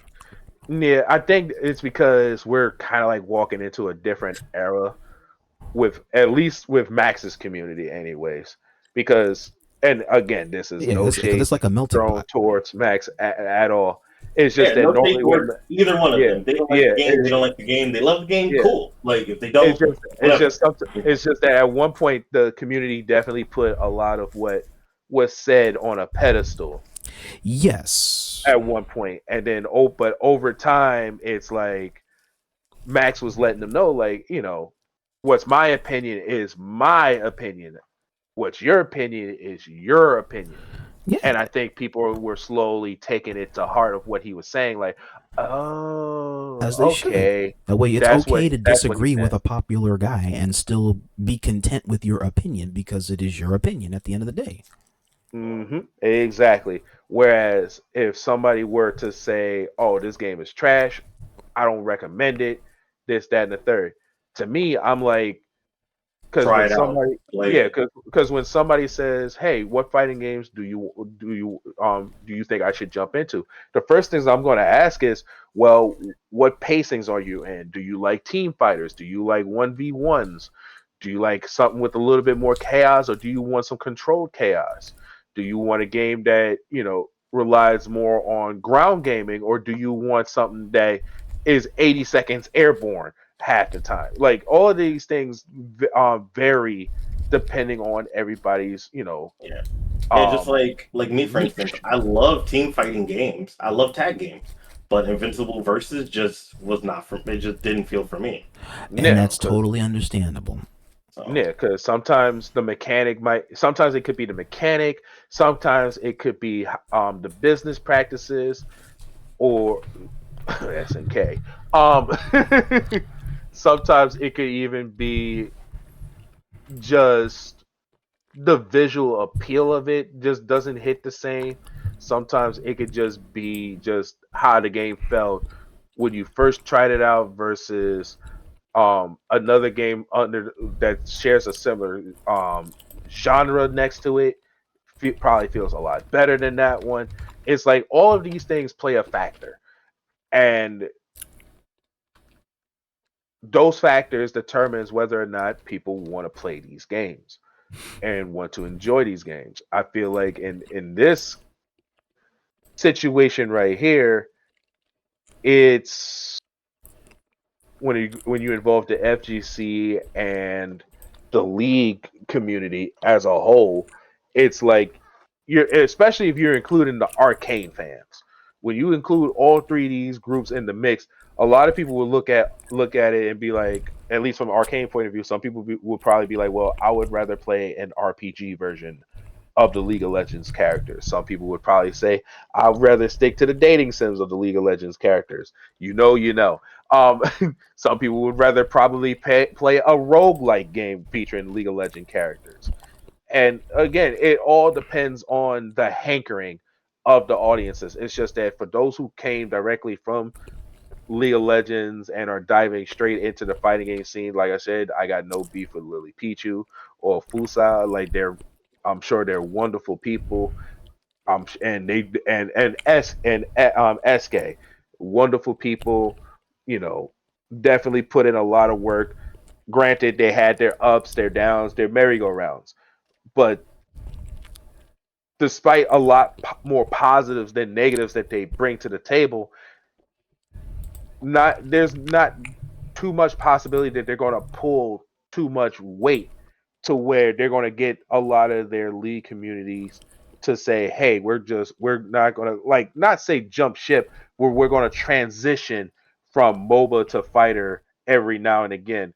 Like, I don't think they carry that much pull to really get people to want to do it. And there's so many people who are such suckers for pain that they would rather stick to a toxic environment like League of Legends versus wanting to try something that really isn't that toxic right now, which is surprising. It's one of those few fighting games where it's not that toxic like that when it comes to the community, and that is 2XKO, which is surprisingly, yeah. People might play surprisingly, because they because are not actually like that. yeah, which I think in terms of toxicity, I feel like they share a similar toxicity as virtual fighter community, where yeah, you get some toxic players here, but they more want you to come play the game and give it a chance than, you know, willingly kick you out and call you an outsider. Right, like they want to like bring you in that way. Okay, at least play the game. Hell, you might even whip my ass, Yeah. but let me trash talk you into doing it. Yeah, and then the funny thing is that the more you get, the bigger the ecosystem, the bigger the competition, and the more healthier Yep. it becomes. And that's what they more or less strive for.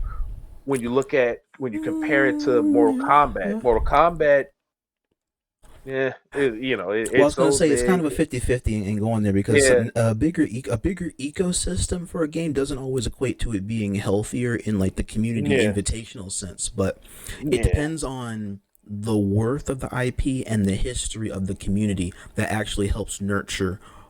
It helps the yeah. nurture versus nature aspect in that regard. Yes, Yeah, that's why as soon as I brought up MK, that was exactly where I was going to get at, because I had a feeling because they I were got a the history of it.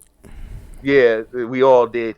Yeah, Where and like I said, when you add on the fact that some of them are refugees going into other fighting games, and it shows because a lot of them aren't used to certain things not catering to them, and when things don't go a certain way, a certain plug gets pulled from the walls, and then all of a sudden, oops! Would you look at that? The game disconnected.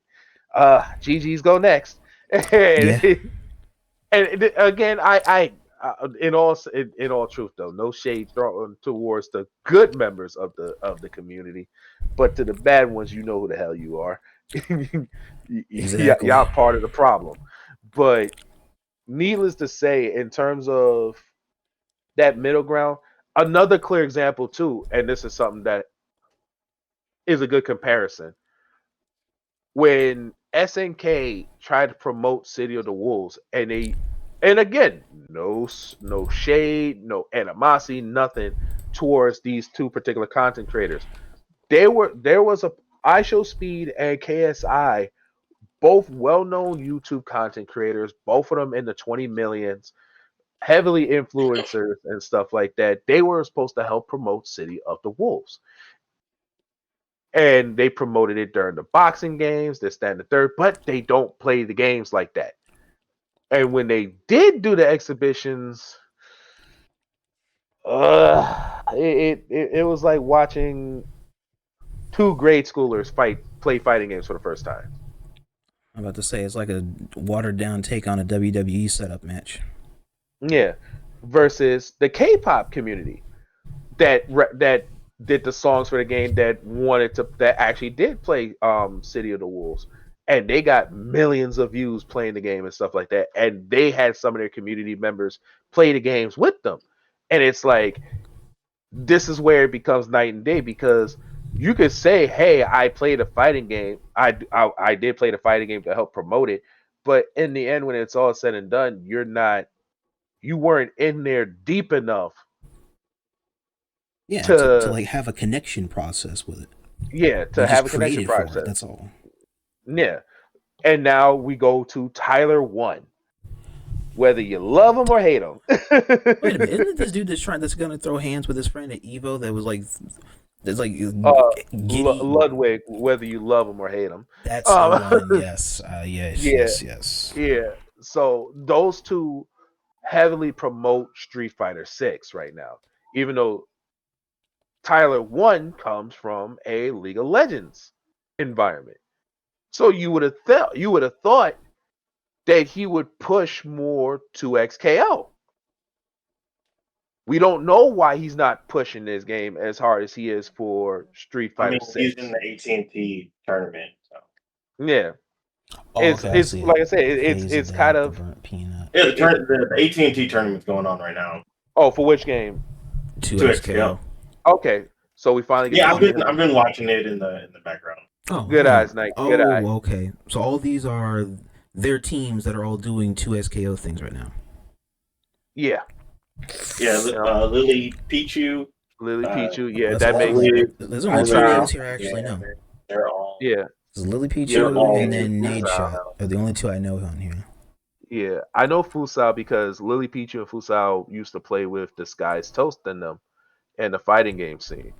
Obviously, Lily Pichu, at this point, whether you're a fan of her or not, she earned her flowers in the fighting game scene. For sure. Like you People have can good starts and bad starts in the scene and can still be a difference maker later on in the timeline. yeah. And again, there's some people who aren't as Hater ass people being here, friendly. but I got you. Yeah. But again, I'm not going to throw shade. I'm too much of an adult to do that too much. And that's good. That's good to have it. That's good. Yeah. Also, burnt peanuts on there, huh? Yeah, I'm new to this. That is very like, surprising. Is this a VTuber? Yeah, that's a VTuber who says that he's not a VTuber, but okay. Chat. All right, chat. The fuck's a peanut doing in the scene, bro? Oh, With trust a me, he's been cowboy around. hat. I don't know, man. I mean, I don't care. When I get my VTubing stuff together, I wouldn't be considered part of that community either. Because like I wouldn't care. I'll be trying to do my own thing. So I feel them in a sense of like, nah, Yeah. I'm not. I'm just doing it for me. It's like you are, but y'all continue doing. I understand. Stay in y'all lane. I'll stay in mine. Right. Yeah, respectable. And hey, at least you threw down what a lot of people really don't say or don't know how to say. Yeah, That's for damn sure. Because I've been studying this, and you can still be a VTuber, just not really need to be of the VTuber community aspect. Yeah. That's all. Yeah, like I feel like I play fighting games because I love fighting games, but I don't really consider myself a part of the FGC community like that, like in the sense of like That's fair. I'm always in a bunch of stuff like that either. So Yeah, but you wouldn't be considered like an outsider. You're more like hey, we know that kid from down the street. Yeah, there's some people that help me out. Yeah, like you're like the neighborly warm welcome more than anything. And and trust me, there's probably definitely 100% a lot of people that would not consider me a member either. And that's in spite of the fact that I did go to the Street Fighter 25th anniversary tournaments. I did go to my fair share of Defend the North. I'm trying to get myself back into trying to be competitive again since Street Fighter 5 when I was trying to push for the second time around. First time was with Street Fighter Cross Tekken. Like a lot of these things, like to me, what makes you part of the fighting game community is just the passion that you have for the genre more than anything. Yeah, you go into locals, yeah, you go into majors, yeah, those are well and good, but if the passion isn't there to go with the enjoyment and the thrill of trying to get better at a game like fighting games, it's like I mean, you can it. still want to get good at fighting games and stuff like that, but I feel like for you to say that like, oh yeah, I'm part of the FGC community is kind of like how active you are with it. You know, that's my take on it. Is Yeah. how active you are with the community. And I don't Right. see myself active with them, even though like yeah, I play fighting games. I love fighting games. I've been playing fighting games my whole life.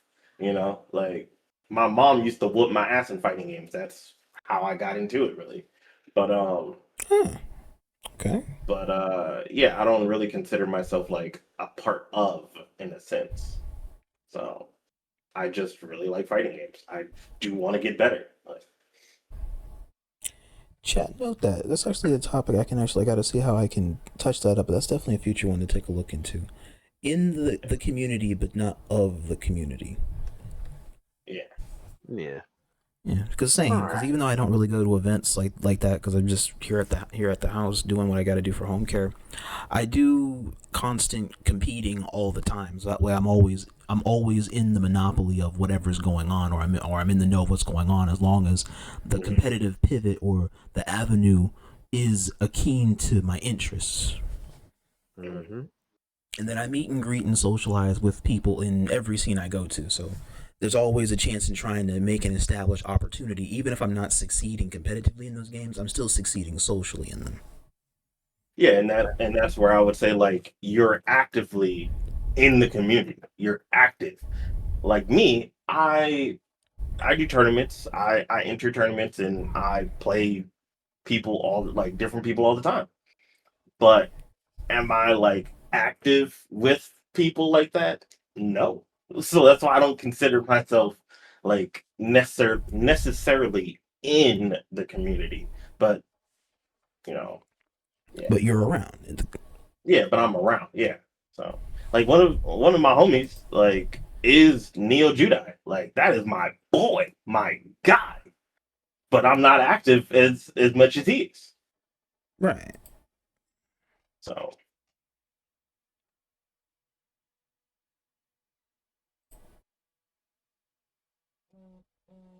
That yeah. Dragon costume was crazy. Oh, so what's the next one? What you got? So next question. We're going to be delving into regarding Combo Breaker's ban balloon that's coming up. Mm-hmm. And this is regarding Them banning the team fight. cog, yes. Yeah. And so I get it. Go for it. Yeah. Let's open up the panel on this one, just for a couple of questions, and then we can delve into that. So, Yeah. regarding this, would you rather that Riot patch aggressively or just kind of let the meta breathe? In a sense of when it just came out, or I mean, yeah, like give it a chance. Because I wanted to put this here because I don't know whether or not it could be like if you want consistent patches for the game, like some games do have that type of attention even in the same situation, others don't. On the other hand, just say just let it cook and then see what it is cooking before you decide to take an ingredient out or two. Yeah, that makes sense because a good example of it, and again, I know a lot of y'all are getting tired of hearing this title's name now. Street Fighter 6. They patch it up once a year, and I feel like a once a year patch does work. I think it definitely feels like a better tune up more than anything because it gives people more time to try and learn, adapt. Now, the only thing that should get involved is maybe bug fixes or emergency hotfix where a character's move is a little too good for its own good. Right. Like those things, yeah, I can see where those should get involved. But in terms of where it was and where it's going, it's like, and again, this is one of those things where it's kind of like you're comparing the big brother that's been around the block for so long versus the little brother or the little sister, depending on how you're looking at the game, where it knows how to adjust itself and it learned its lessons from its past mistakes.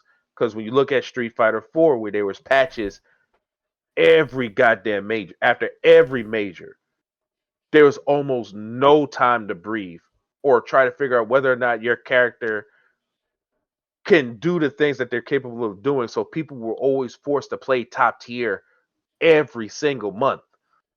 Street Fighter V was another victim of that, where every other month they would patch and buff and nerf, and then there was a time where Cammy ruled with an iron fist for like 3 whole months, and it was a nightmare. Or the time that they forgot to fix the Blanca glitch to where he had Zawaldo as a glitch where he could freeze time and kill to the point that people had no choice but to ban the character mid tournament session.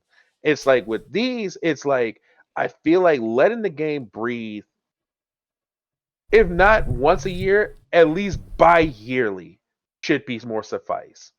I feel like that would meet the middle ground if you're not really willing to wait a full year for a character to get their changes and stuff like that. Because sometimes we don't know how strong a character can really be or how dangerous a character can really be until after the rest of the season 1 or season 2 or season 3 rosters come out, and that should determine whether or not, you know, yeah, these characters need to be adjusted because they were too strong against the power creepers and stuff like that. Okay.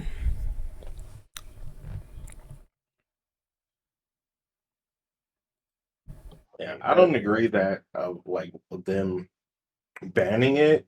I feel like it should have been like give it a chance because it just came out. But they did have the what was that? The Red Bull like tournament Yeah, thing, we Mm-hmm. just talked right? about it earlier too. Yeah, they just had that to where they showed like what it can do, but they still lost. So it's the same thing with like double down, like all the other fuses. Like you just have to give it time, you know? Like, yeah, in my opinion, freestyle is like the strongest one, right? But they're still like double down is really good still, and two times assist is really good. You know, just depending on the characters and the synergy you have with it. You know, Yeah. Oh no, we get that. It was, I think the thing that got me with it was I get why, in terms of what Combo Breaker's decision is, as I mentioned earlier, it was understandable why they did that, because that mechanic is too much of an unknown. We don't know just how busted it could truly be, and we don't know yeah, but how that's much how the detrimental it point would to be let it tournament drop wise. in the tournament, Yeah, no, and I was, because we didn't know. yeah, that's the thing. Like with the tournament, like with going to the next tournament, I can see it being more used now because by this time people have more time to kind of like adjust to it and understand it and figure out how it works. Especially since I think there's supposed to be like 2 majors happening next month after Combo Breaker, because I know one of them is being Evo Vegas. So it's like, yeah, we now have more time to kind of like understand it, because I understand that, because like I said, with what Red Bull did, that was very bold, because that was such an unknown variable that could have either went really good or really bad, especially since the mechanic just came out, like not long before. So it was, like I said, it was a very interesting turn of events. That's why I say I more or less agree with why Combo Breaker did what it did, because it's too much of an unknown, and we don't know exactly just how detrimental it would have been to, at least from a spectator point of view and a player point of view. So them not willing to take the chance on that one was actually valid, because it's the same. It's almost like equivalent to having a brand new character just coming out the same month as the tournament is released. Like a lot of us are not going. A lot of us don't know just how dangerous that character can be. Yeah, but that didn't stop like people from playing Akali in tournaments that just came out, or Caitlyn in Yeah, tournaments that yeah. That's she the was that released. that was the thing. Like I don't know if that was a riot decision Well, it was temp. It was or temp. Like, but or she was still a playable character. Like they didn't be like, oh, you can't play as Caitlyn because she just came out type thing. No, it's go ahead and try her if you want to, or you can no. stay as the team that you've already been playing. Yeah, So that's what I'm saying. Like I don't agree with them banning it. Like they should have just let it rock and be to figure out how it would work. You yeah, know, like it's still new. Like there, it could people would be like, okay, like yeah, we can do this, but we're more comfortable of doing this, so we would switch back to whatever we were using before. You know, yeah. But then at the same time, that's what I'm saying. Like no, I get what you mean. But just then at the because same it's time, new doesn't mean like because we don't know what's gonna happen with this, we're just gonna not do it. I don't agree with that. yeah. But then at the same time, you also got to keep in mind that if you try, if say like you did allow it, but then come to find out the character was super busted, and now you're halfway in the tournament, so now you got to try and ban the character because of the That's fact the that they're same. super Oh, busted. I would same thing still with say about to GT let that. Goku. I They would were talking still about say to banning let that GT rock. Goku because of how good he was, I would but still they say to let didn't. that rock in that instance, because this is a part of how you figure out exactly what makes it busted. This is the evidence in order to figure out what makes this busted. So from this point forward, if this is like there's instances where a couple of situations like that where something was proven flawed or broken or busted in these instances, and to some degree, while you don't think about it at the time, you think about it after the fact. After the fact is when you've assessed what the pros and the cons are of the item, but you have to let it rock in order to see what the potential is that drove us to this conclusion. Which I do agree with, but then at the same time, you also have to keep in mind that if something creates a if something causes more harm than good, you're pretty much forced to play damage control afterwards, and then Yes. it's like it is granted it's a damned if you do, damned if you don't if you're dealing with chat. No matter which social media you go in on, you're more or less you're probably going to get more negative feedback for allowing that situation to be played through versus the feedback you probably get if you didn't allow it. Because at least if you didn't allow it, there's going to be some pushing, It depends but on the there's situation. not going to be a big argument about it like that. Right. It's not going to get dragged on. Versus But if we've you did also allow it, already it's seen going to get what it dragged. can be able to do. That's also what I'm No, saying. Like It I depends get on what like what all the information is that you know at that moment to make that decision. Like there's actually a few bannable there's a few banning instances that we can actually use in this thesis. So all right, one example, chat. So you have like the lab coat banning former. Example two, yeah, you have the team cog banning yeah, that's going GT on. Goku. They were talking about banning GT Goku, but they Yeah, didn't. they were So. talking about doing it. Yeah, but didn't go through that because it was just a matter of just like the UI once upon a time of another character running the meta where you just have to figure out the matchup in order to figure out how to Yeah, deprive the character of the resources. but allow me to add in like I said, a retort with that one. And like I said, this was old school rule of thumb, most more or less, because again, when you look at Tekken, when you look at Street Fighter, and those other pillars, there's this rule of thumb that whenever a new character comes out too close to the tournament scene or too close to a major tournament, that character is not allowed in those tournaments. Or if Right. that update happened and it happened too close to a major tournament event, like say Capcom Cup is a good example of it. Like I said, when Ed dropped, Ed came out on December. The tournament was on February, but they never let Ed be playable in that format because Ed was still pretty much a brand new unexplored character. And that's a fair trade-off where okay, that type of yeah, character, not so but much you can character do the same thing banning, about but just a character is Akali. just Wasn't barred too from play. far That's from. all. Yeah, and like I said, Too in far terms from of, I'm not saying that it's banned. I'm just saying that at least for combo breaker, it's barred.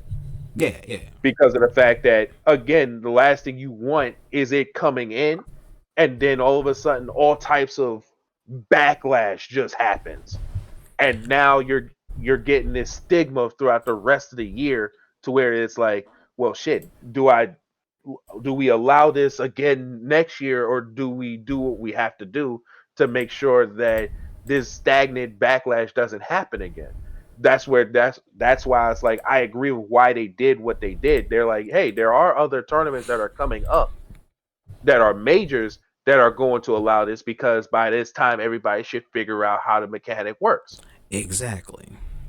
Now So another it's like, example I was gonna say was the Happy Chaos situation. mm, Like with that one, before he's never really been on he's never been a bannable offense. But with the glitch that he's able to do to apply now, this was this was immediately on the chopping block for two instances. One that was an for Tampa, and another one was an the offline major. for Evo Japan. Yeah, Evo Japan.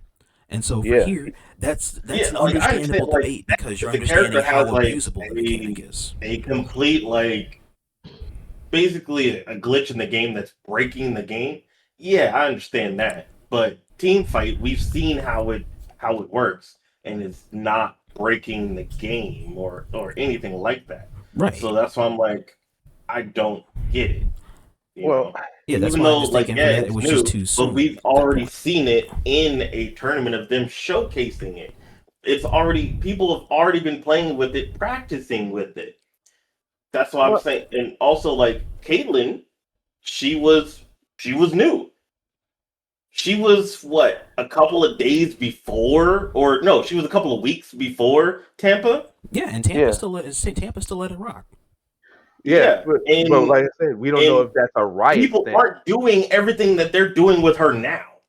So because that could have been a because she riot was thing. not explored like that. So that's what I'm saying. The same thing could happen with Teamfight, where it's not fully explored. We've seen what some people can do. Like, we've seen what some people can do with Caitlyn prior to, like, when she first came out. We've seen all of the crazy stuff that the people were doing. But they're not doing all the crazy stuff that they're doing today with her. You know, is what I'm saying. Like, Right. things could get worse. You know, like, but right now it's not bad at all, is what I'm saying. No, I get what you mean, but it's we like, haven't gotten a chance to see. And like I said, like, if, like, I've seen in Tampa, I've seen a bunch of people choose Caitlyn, swap off of her. yeah. Well, that's because at that point in time, like I said, because she was still new. Yeah, she was still new. Exactly. Like Teamfight. Same thing could happen with Teamfight, where since it's still new, they can be like, okay, it was working, but now it's not working. Let's go back to what we were using before. Yeah, but like I said, that also leads back to what I was saying earlier, where if the character is too much of an unknown variable when it comes to a major event. But that's the thing, it's not too much of an unknown, because Caitlyn was the same way. She was an unknown, and she was only a few weeks before also. No, that goes without saying. But the thing is that the thing is, like, it didn't break or ruin the tournament or the game or whatever. There was no backlash to it, so I don't see how there would be any backlash to Teamfight. Like I said, it's just depending on who's running it. Because again, if Riot is pushing the idea of, hey, we know it's Combo Breaker. They're the ones that put the rules out. Yeah, so they did it. Yeah, that's what I'm saying. Like, I don't agree with them. Yeah, that's why it wasn't a good. That's why it wasn't a good look for them, because it's just that was just too soon to make that call on, like, very little grounds of follow through and on why they're banning it. Yeah, that's what I'm saying. I don't agree with them banning it. Like, it's not overly busted or anything else like that. You know, like I say, it's crowd beaten, and they even stated in Teamfight, it's crowd control. That's pretty much what it is. It's them not taking a chance or beat it with, or what it can and cannot do.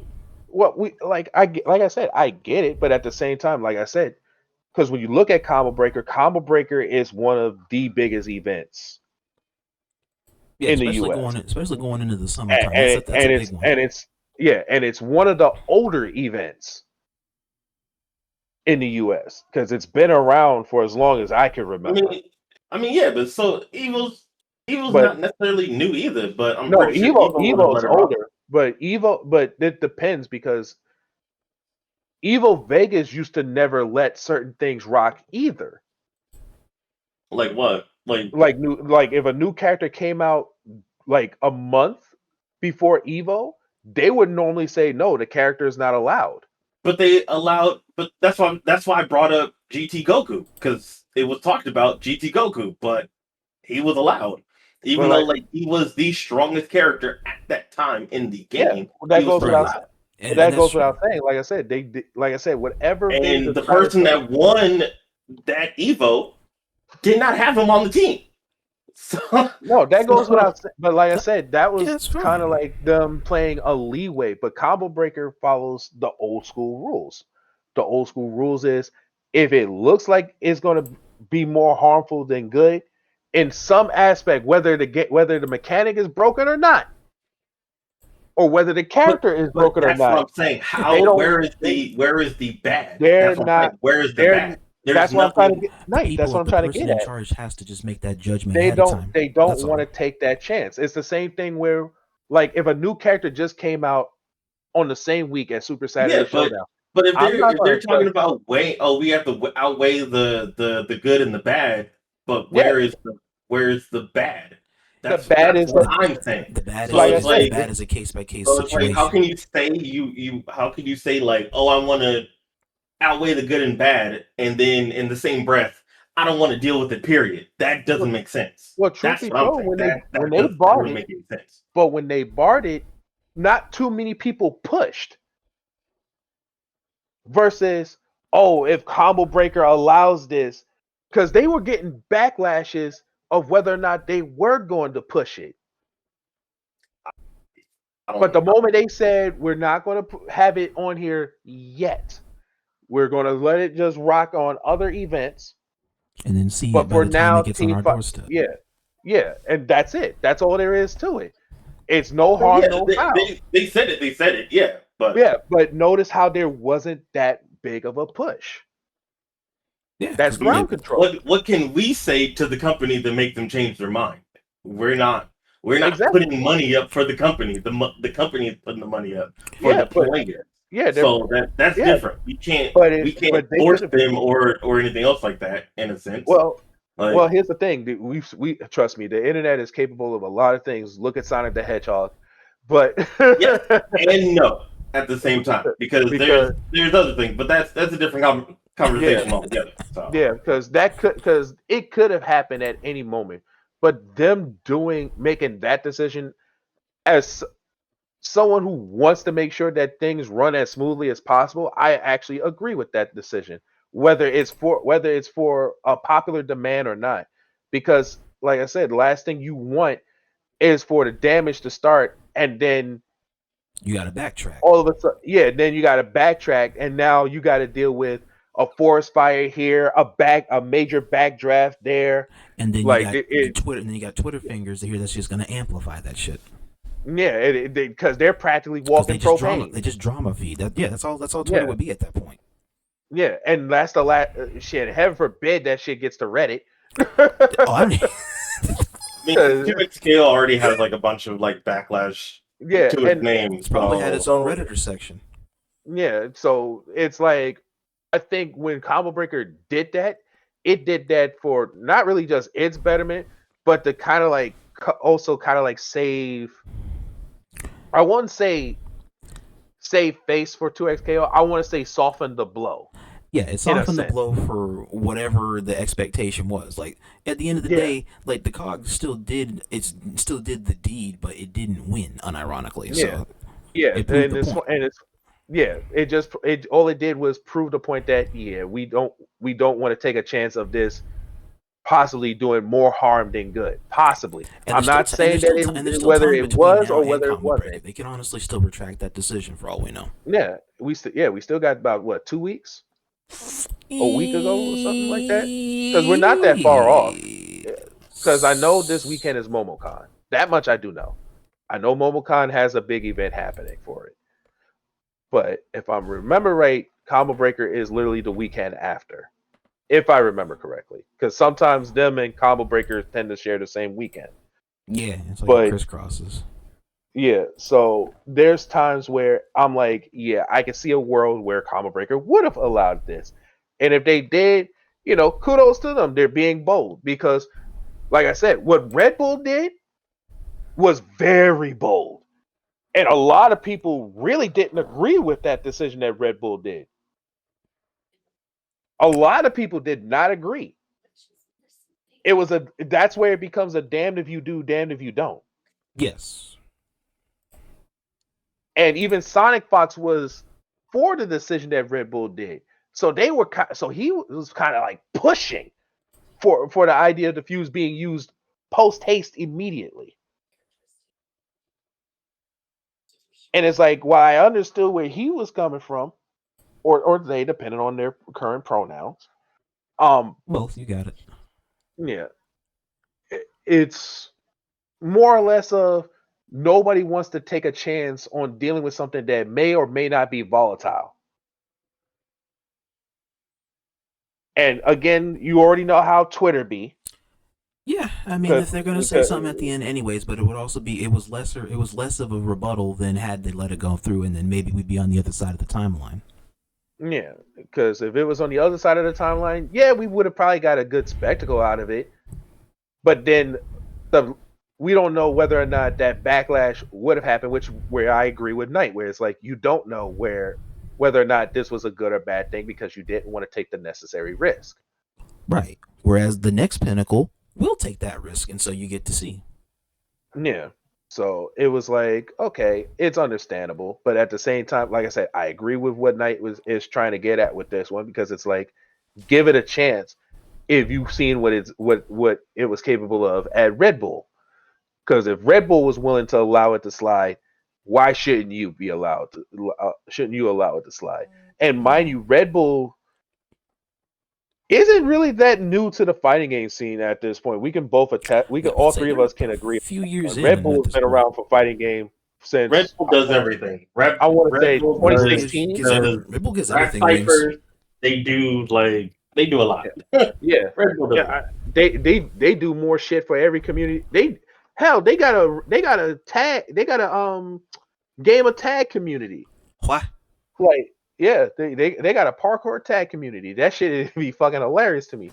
But they got something for everything, even breakdancing, even rapping, where they get certain people like Coast Contra to drop bars for them, rapping and stuff like that. Yeah, dancing. they have rap ciphers. Yeah, they got rap ciphers that's sponsored by them.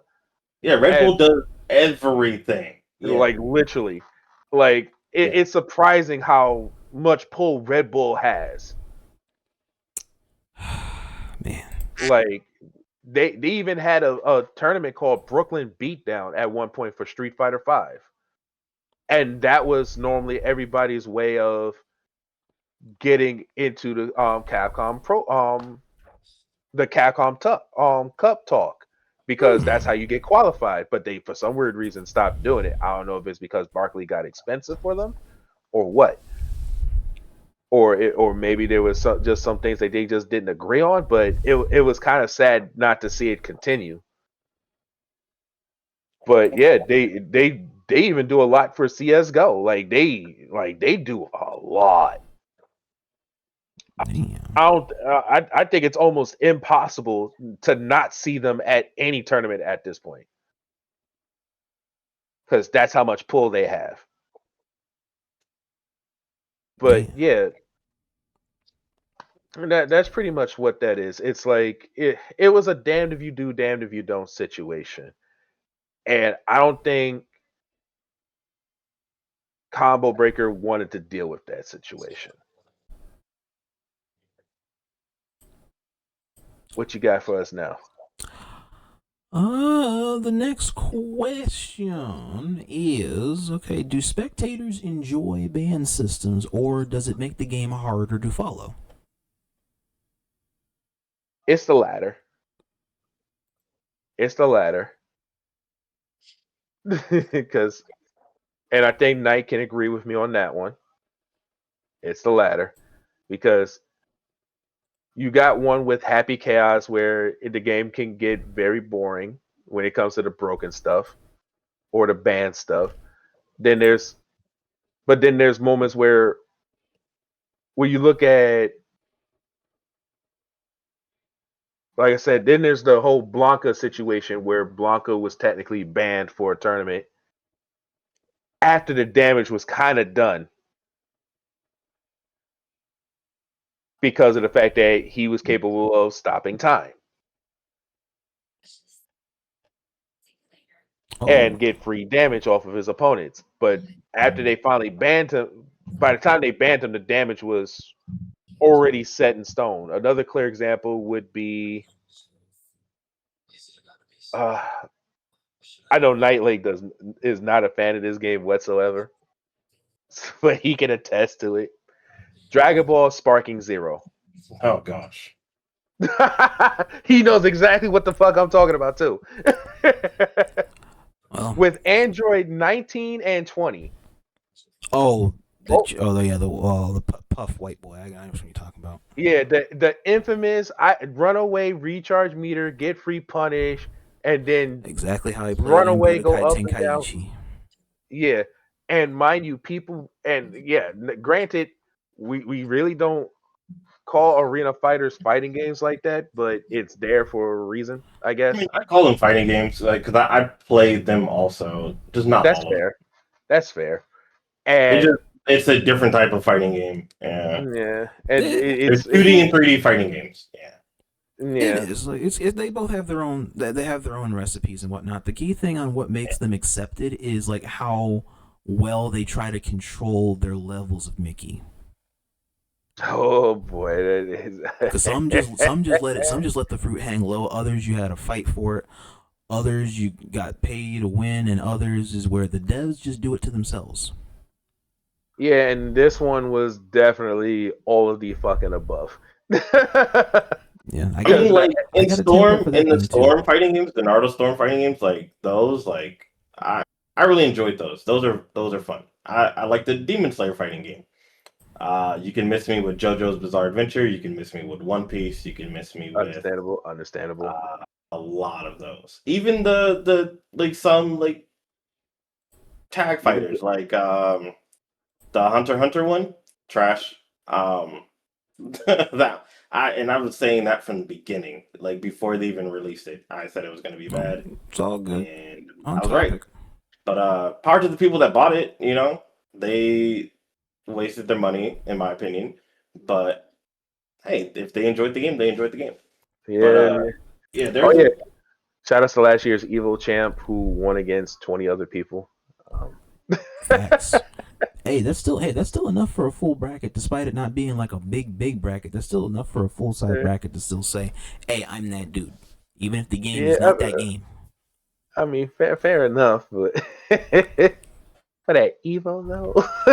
Hey, even at Evo, that's a champion niche thing. That's just like that's like a Kitty Under Night thing, where Under Night, it's like best performances is usually like maybe 25, 30-ish people, and then its lowest is usually like maybe 15, 20. So if we can get 20 max, yay, you get the early Under Night treatment. Fair enough.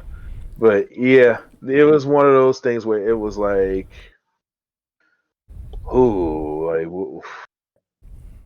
jeez Louise. Yeah, in Storm, there was like something that was really cheap in my opinion. Also, that the puppeteer, right? No. It's something that I like figured out like just by playing the game. Adult Sasuke, one of the adult Sasuke's, he has a move where he swaps places with you, right? If you're using him as the assist and use the move, it'll be whoever your opponent's main character is will swap places with your Sasuke, right? So you can start attacking while they're like, say they're throwing knives or something, right? You can start attacking, call that Sasuke, and then you'll automatically start attacking that person, right? Pretty cheap, right? But they can still block, or you can still get hit by something else because they can just be like, I'm an ultimate, or do something else to stop you from hitting them, right? Right. Well, I don't know if you guys watch like the Naruto series or whatever, there's a character that is basically supposed to be like Tsunade, but like she has laser beam eyes, right? Mhm. Just like they have like all the characters that's supposed to be like the Sani type thing, right? Yes. So the Tsunade character that has the laser beam eyes, if you awaken with her, she has her ultimate when she awakens, she blows herself up, right? Mm-hmm. And you die. If you your opponent dies if they get caught in it. It's also unblockable, right? Yeah. So what I figured out, because I first tried to do it with Donzo, because Donzo has a move where if you hit your opponent with it, it takes all of their health and you basically win, right? But you can block it and you can like dodge it, right? Mhm. Well, hers you can't do either. You just get hit by it. You can like, and it doesn't have a big range to it either. Donzo's doesn't have a big range either, right? But I figured out from trying to use Donzo's, they can just block it. With hers, they can't. So if I time it right to teleport you into her super, her awakened super, I win. And it's my checkmate every single time. And I made it to where people don't want to play me in the game anymore because I will allow myself to get beat. You can have full health. I don't care. And I will just use that to win in the game. Yep. And that's where it leads to the fact that it's like there are times where it's a spectacle, but then After a while, it's going to get boring. No one's going to want to fight. yeah, So it's I've been because it's challenged like by a few people in that game, and I was just like, "You're not gonna want to play me anymore. After we play this first time, you're not gonna want to play me anymore." yeah, Yeah, not 'cause only it's kind of your that, but win it, condition. yeah, because it's like even if it is a spectacle from one angle, in terms of it being detrimental, that plays a completely different tune in of itself to where it's like okay, the fun hee ha ha's and sometimes the oohs and ahs sometimes that shit is long over Yeah, because like when I because first used it, people were like, "Yo, that's crazy," but then they realized I'm using it every single time, and they're like, "So you're just not gonna like actually kill yeah, me with combos?" No, I don't care to kill you with combos. I just want to blow you up. yeah, and then it's like you would think that those things that should be banned would be banned, but they're not.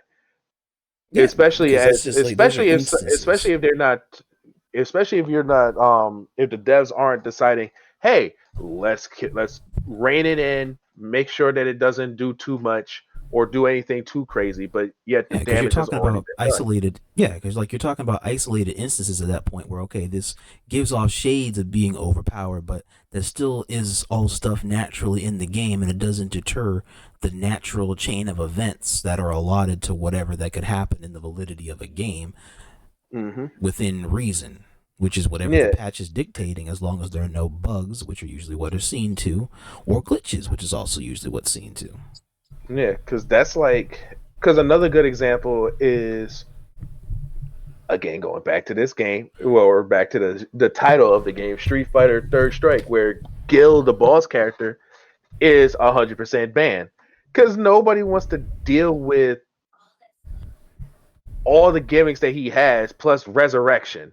I mean, Because even if you Timo also had like a glitch in the game. He had loops that he was not supposed to have, but it was allowed. They didn't yeah, ban it. which is weird that they didn't do that. It is very irresponsible because holy shit. Because it's the same thing with Happy Chaos where they allowed him to be playable at Evo, and it almost became detrimental. The only reason he didn't make it was because the person accidentally dropped the execution by a frame, Bruh. and it gave the person that he fought just enough window to get him from making it to the top 8. Oh, chat. You know That's what we do with really all those? that was. Let me get Because that. if he had made it through, all the damage would have been done. Yep. Get that ass banned. Mm. It would have been very detrimental. Yup. And it's like in all honesties and realities, one of the things that, like I said, when you go back to the boss characters and stuff, there's a reason why those characters were banned. There was a reason why a lot of people recommended to ban Elena from Ultra Street Fighter 4 because, in truth, I she remember wasn't part of really that. that strong. Her Ultra double was busted because imagine you just got her health halfway down. She decides to go for healing. Now you got to fight her, and mind you, the longer she holds on to it, the more of that bar that allows her to recover her health. So imagine dealing after taking half of her health off, she gains half of the half damage that you did, and she's already inflicting more damage on you as is. Now, mind you, time doesn't freeze like it did in the newer ones, where when you activate an ultra, the clock still goes. So she was kind of like this time scam artist of that game. So when that clock hits zero, that cinematic Ultra 2 or Ultra 1 was still going. And it got to the point that people had PTSD off of her. That's why didn't even bother bringing her in Street Fighter 5 at one point because she was volatile. Nobody knew how to balance her out. It was only until Street Fighter 6 when Ultra 2 where her level 2 actually reins in that issue while still making her healing factor solid. It was just meeting that middle ground. And like I said, with 2XKO, it's like if you keep allowing broken stuff to go through, a lot of people are going to question your sense of urgency to maintain an integrity of the tournament. That's probably why that's probably why the devs and Riot themselves don't run a pro tour for their game because they're probably like, shit, better y'all than us. Yeah. We'll put in the money for it. We'll let you deal with the problem. And I think that's what it is. They're letting them deal with the problem. I think that's probably the best way to. Well, it's not the best way, but it's like the appropriate way right now is instead of you overthinking the game, since this was made by previous competitors and pro players that are now game designers and illustrators, let the new gen cook the ingredients you made. Let them do their thing. That way you know how to appropriately respond or counteract. Fair enough. Let's see your next question. See, we're gonna do a couple more of these, and then I can go ahead into my closer. All right. Let's see. What's the hardest truth competitive players may need to accept about 2XKO? Losing. If you're bad, you're bad. Let's see. For me, it's the fact that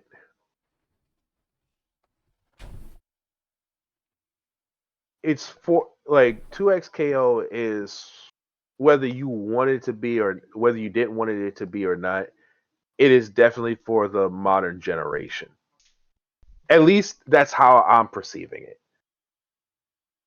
And only reason I'm saying it in that manner is because there's a lot of people who, like, for example, me and Nightly talked about this, and I brought it up here, where a lot of people wanted to see classic executions and stuff like that implemented into this game. But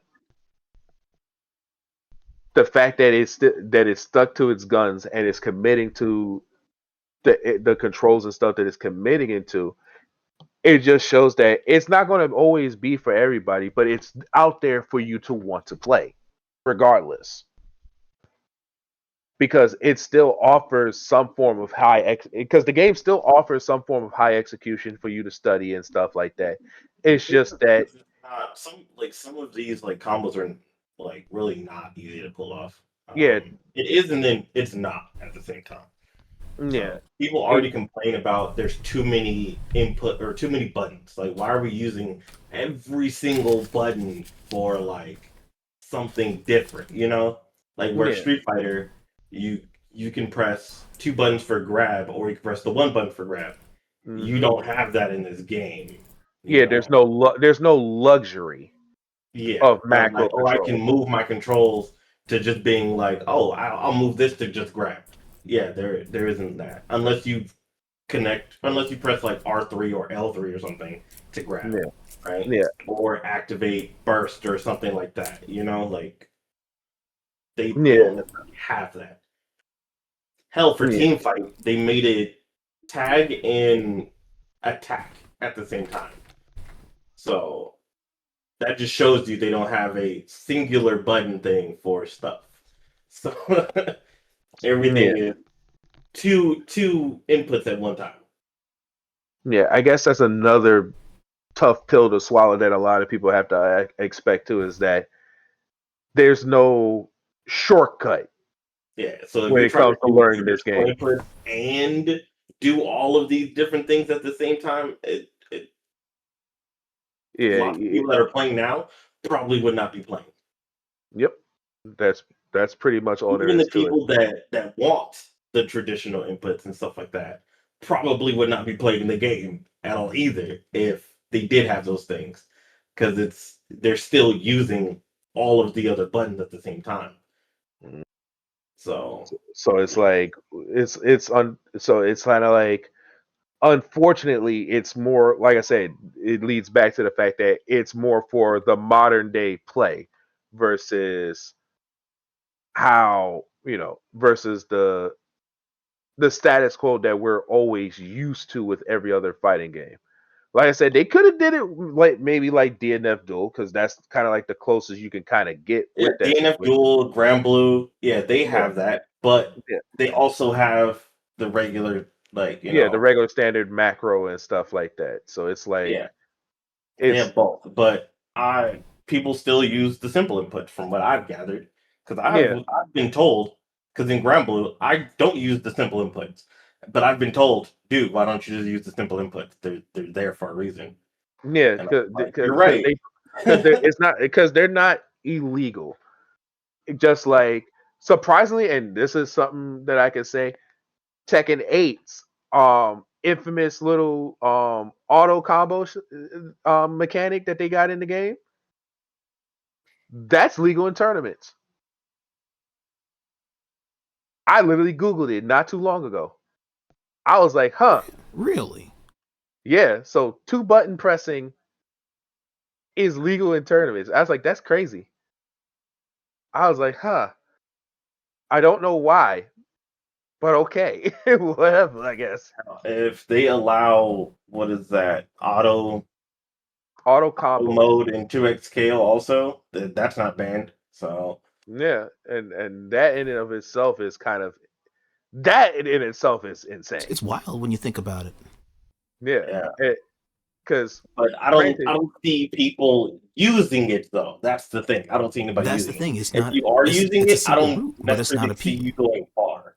So is yeah, it like not appeasing? Is like my next counter argument there? Is it not appeasing that you actually have probably the easiest win condition if you really want to just light, something cheap, light, something cheap.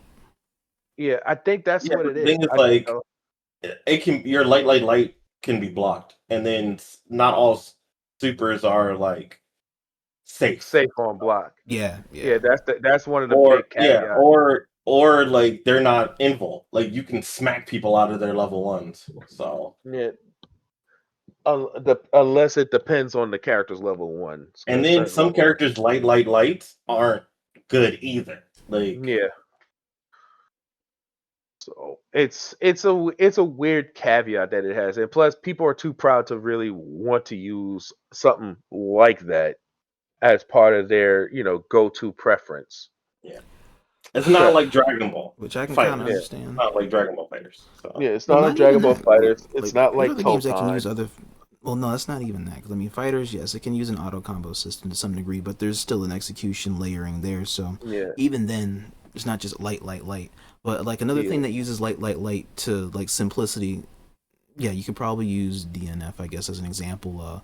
What the exemplar for Tokan was probably like another example from what they had there in their auto combo system. You could look at Nen Impact is another one you can take a look at. Or Persona 4 Arena. Oh god. I haven't played enough of that game to really shape an opinion, but yes, the auto combo there don't I only is played it sacrifice for decent. yourself. fun. I didn't play like in tournaments and stuff. I only Auto played com- against people. auto combos in that game did almost as much damage as doing a regular combo. Like that I don't shit think was I did fucking one auto egregious. combo.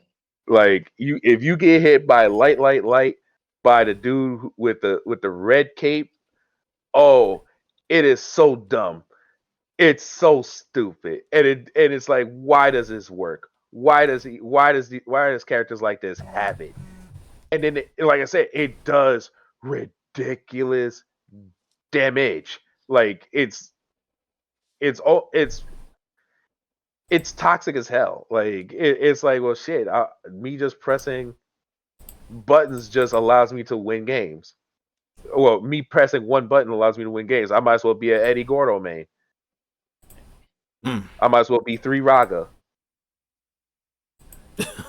Yeah, but with 2x scale, I don't see you going that far if you're just pressing light. Yeah. Only light. Same. You're not really getting much. Yeah. Okay. Next question.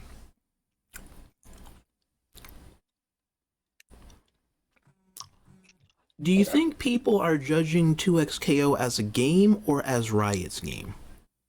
Riot's game. I want to say both, but definitely Riot's game. Because anything that's done to the game is on Riot.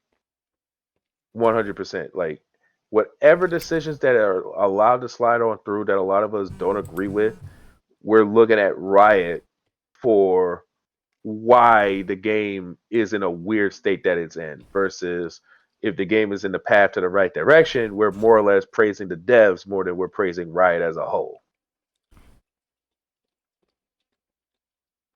So that's pretty much it.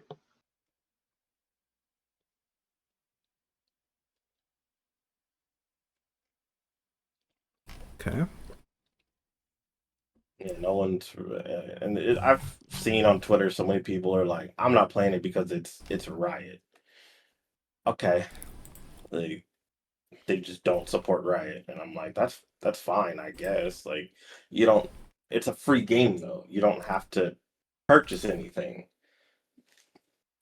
That's the same talking point of like, oh, I'm not playing the game because they charge so much for costumes.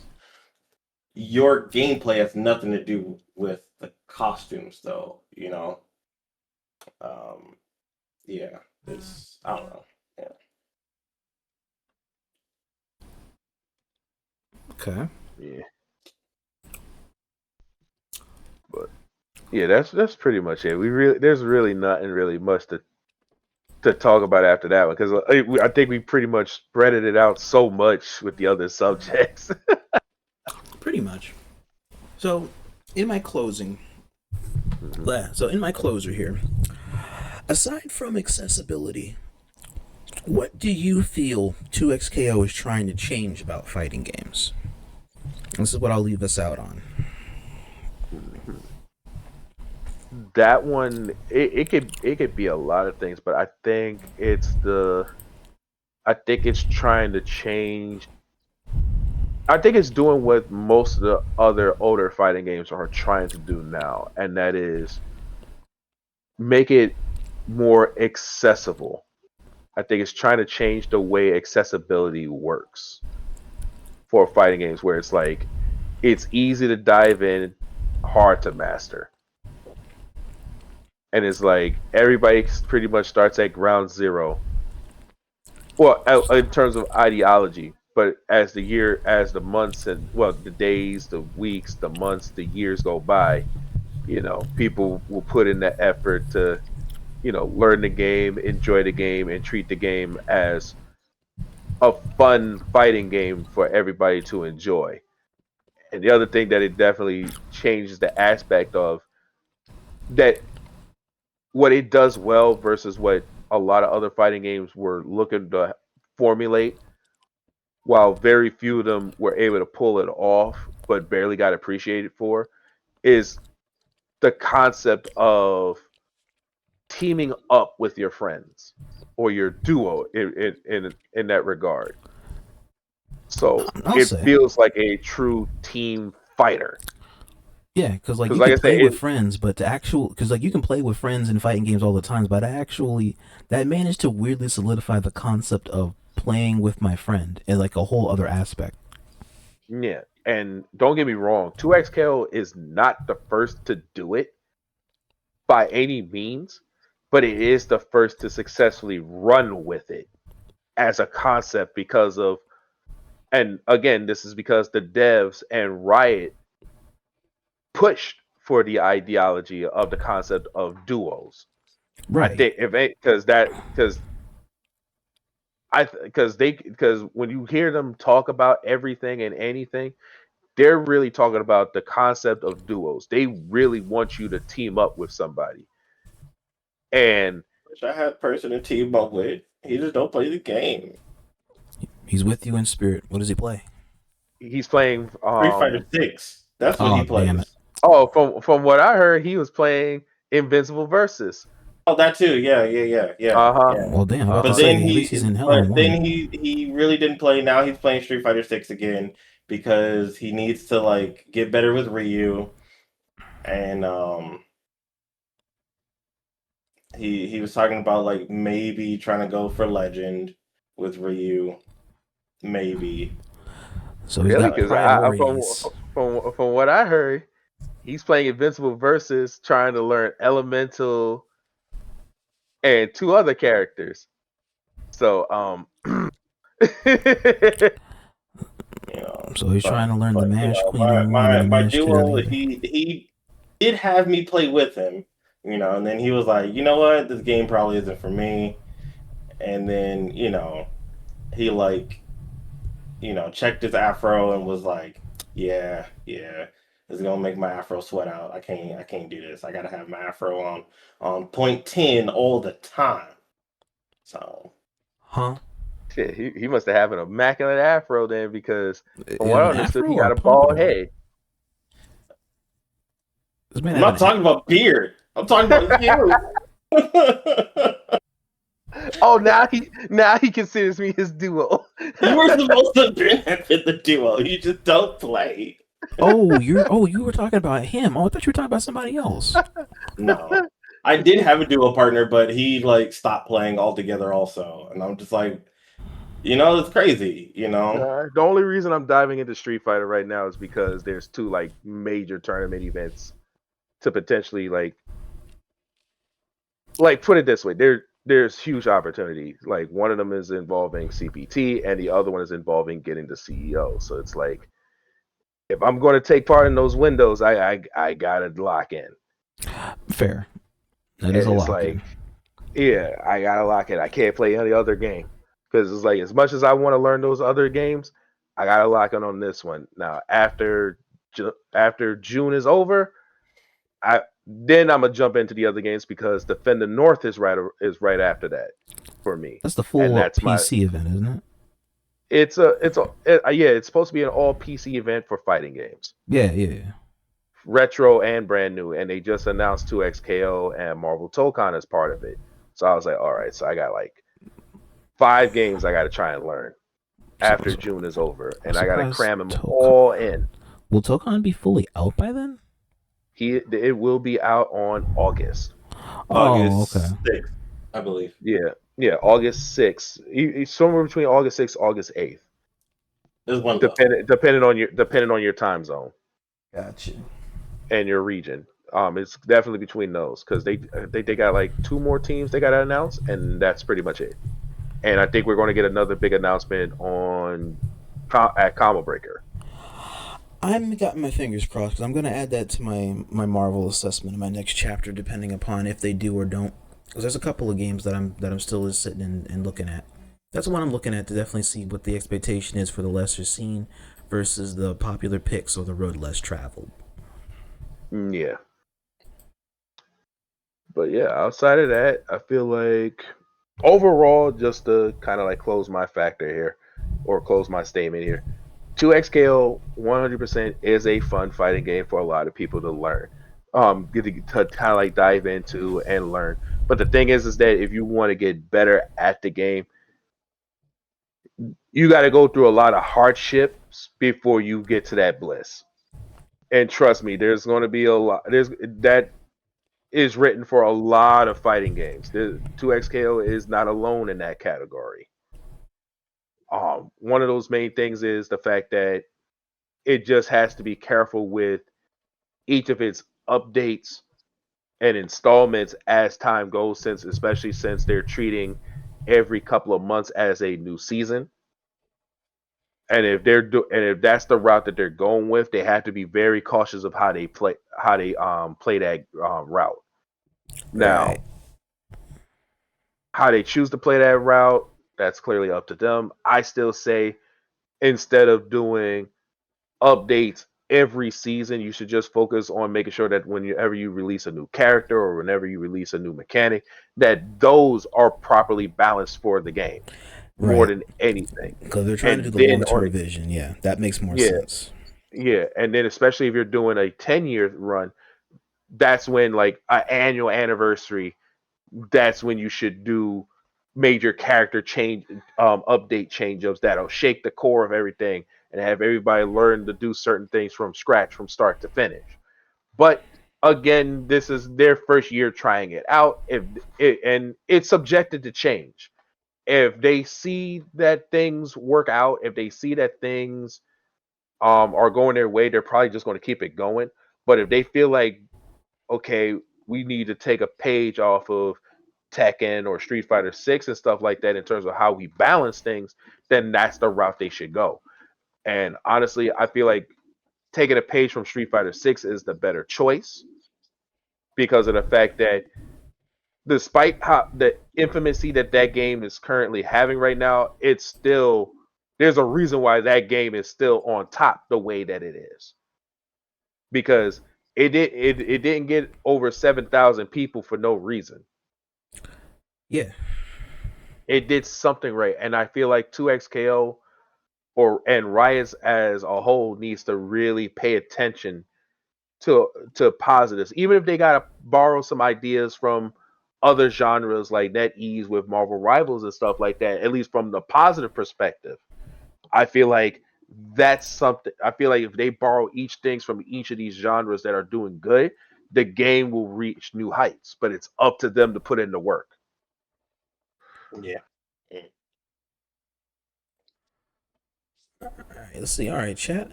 That does conclude my entire episode and thesis here, delving into the community, the issues, and the elements on the table with 2XKO and its directional pivot and current navigation from the last big thing that happened going into the next big thing, and a couple of uh, details intertwined on the way. And so, with Kagemaru and also with Kills here and Bishop Rage Pryor that was also with us earlier, I want to thank you guys for taking time out of your day, your evening here, in order to sit and really weigh in on the panel for 2XKO and just delving into what you know, what you love to play, and the idea of where it's going. Yeah, no problem, no problem. No problem at all. Kill you there. Right, Oh, y'all. all right, Knight. You take it Catch easy. y'all later. Peace. All right, you have a good one ahead. And again, thanks for coming through for the panel. No problem.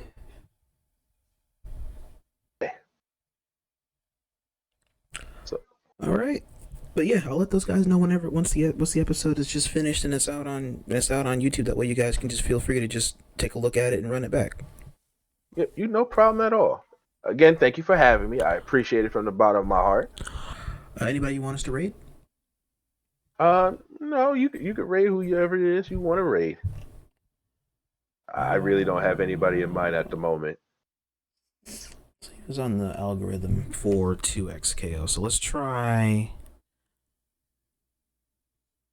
Oh my Trinidaddy.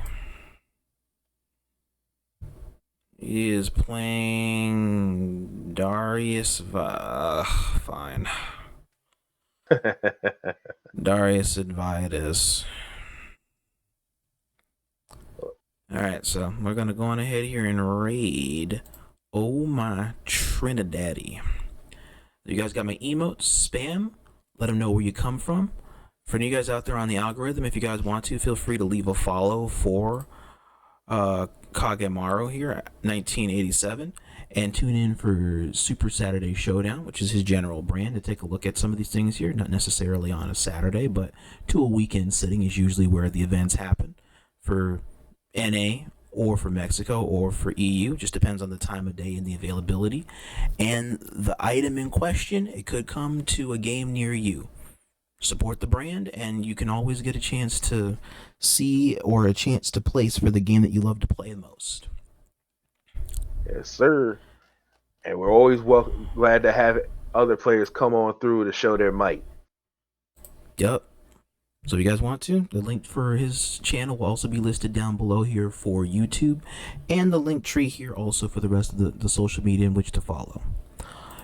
You guys got my emotes, spam it on Oh My Trinidaddy. You guys have a good one ahead, and as always, till all are one.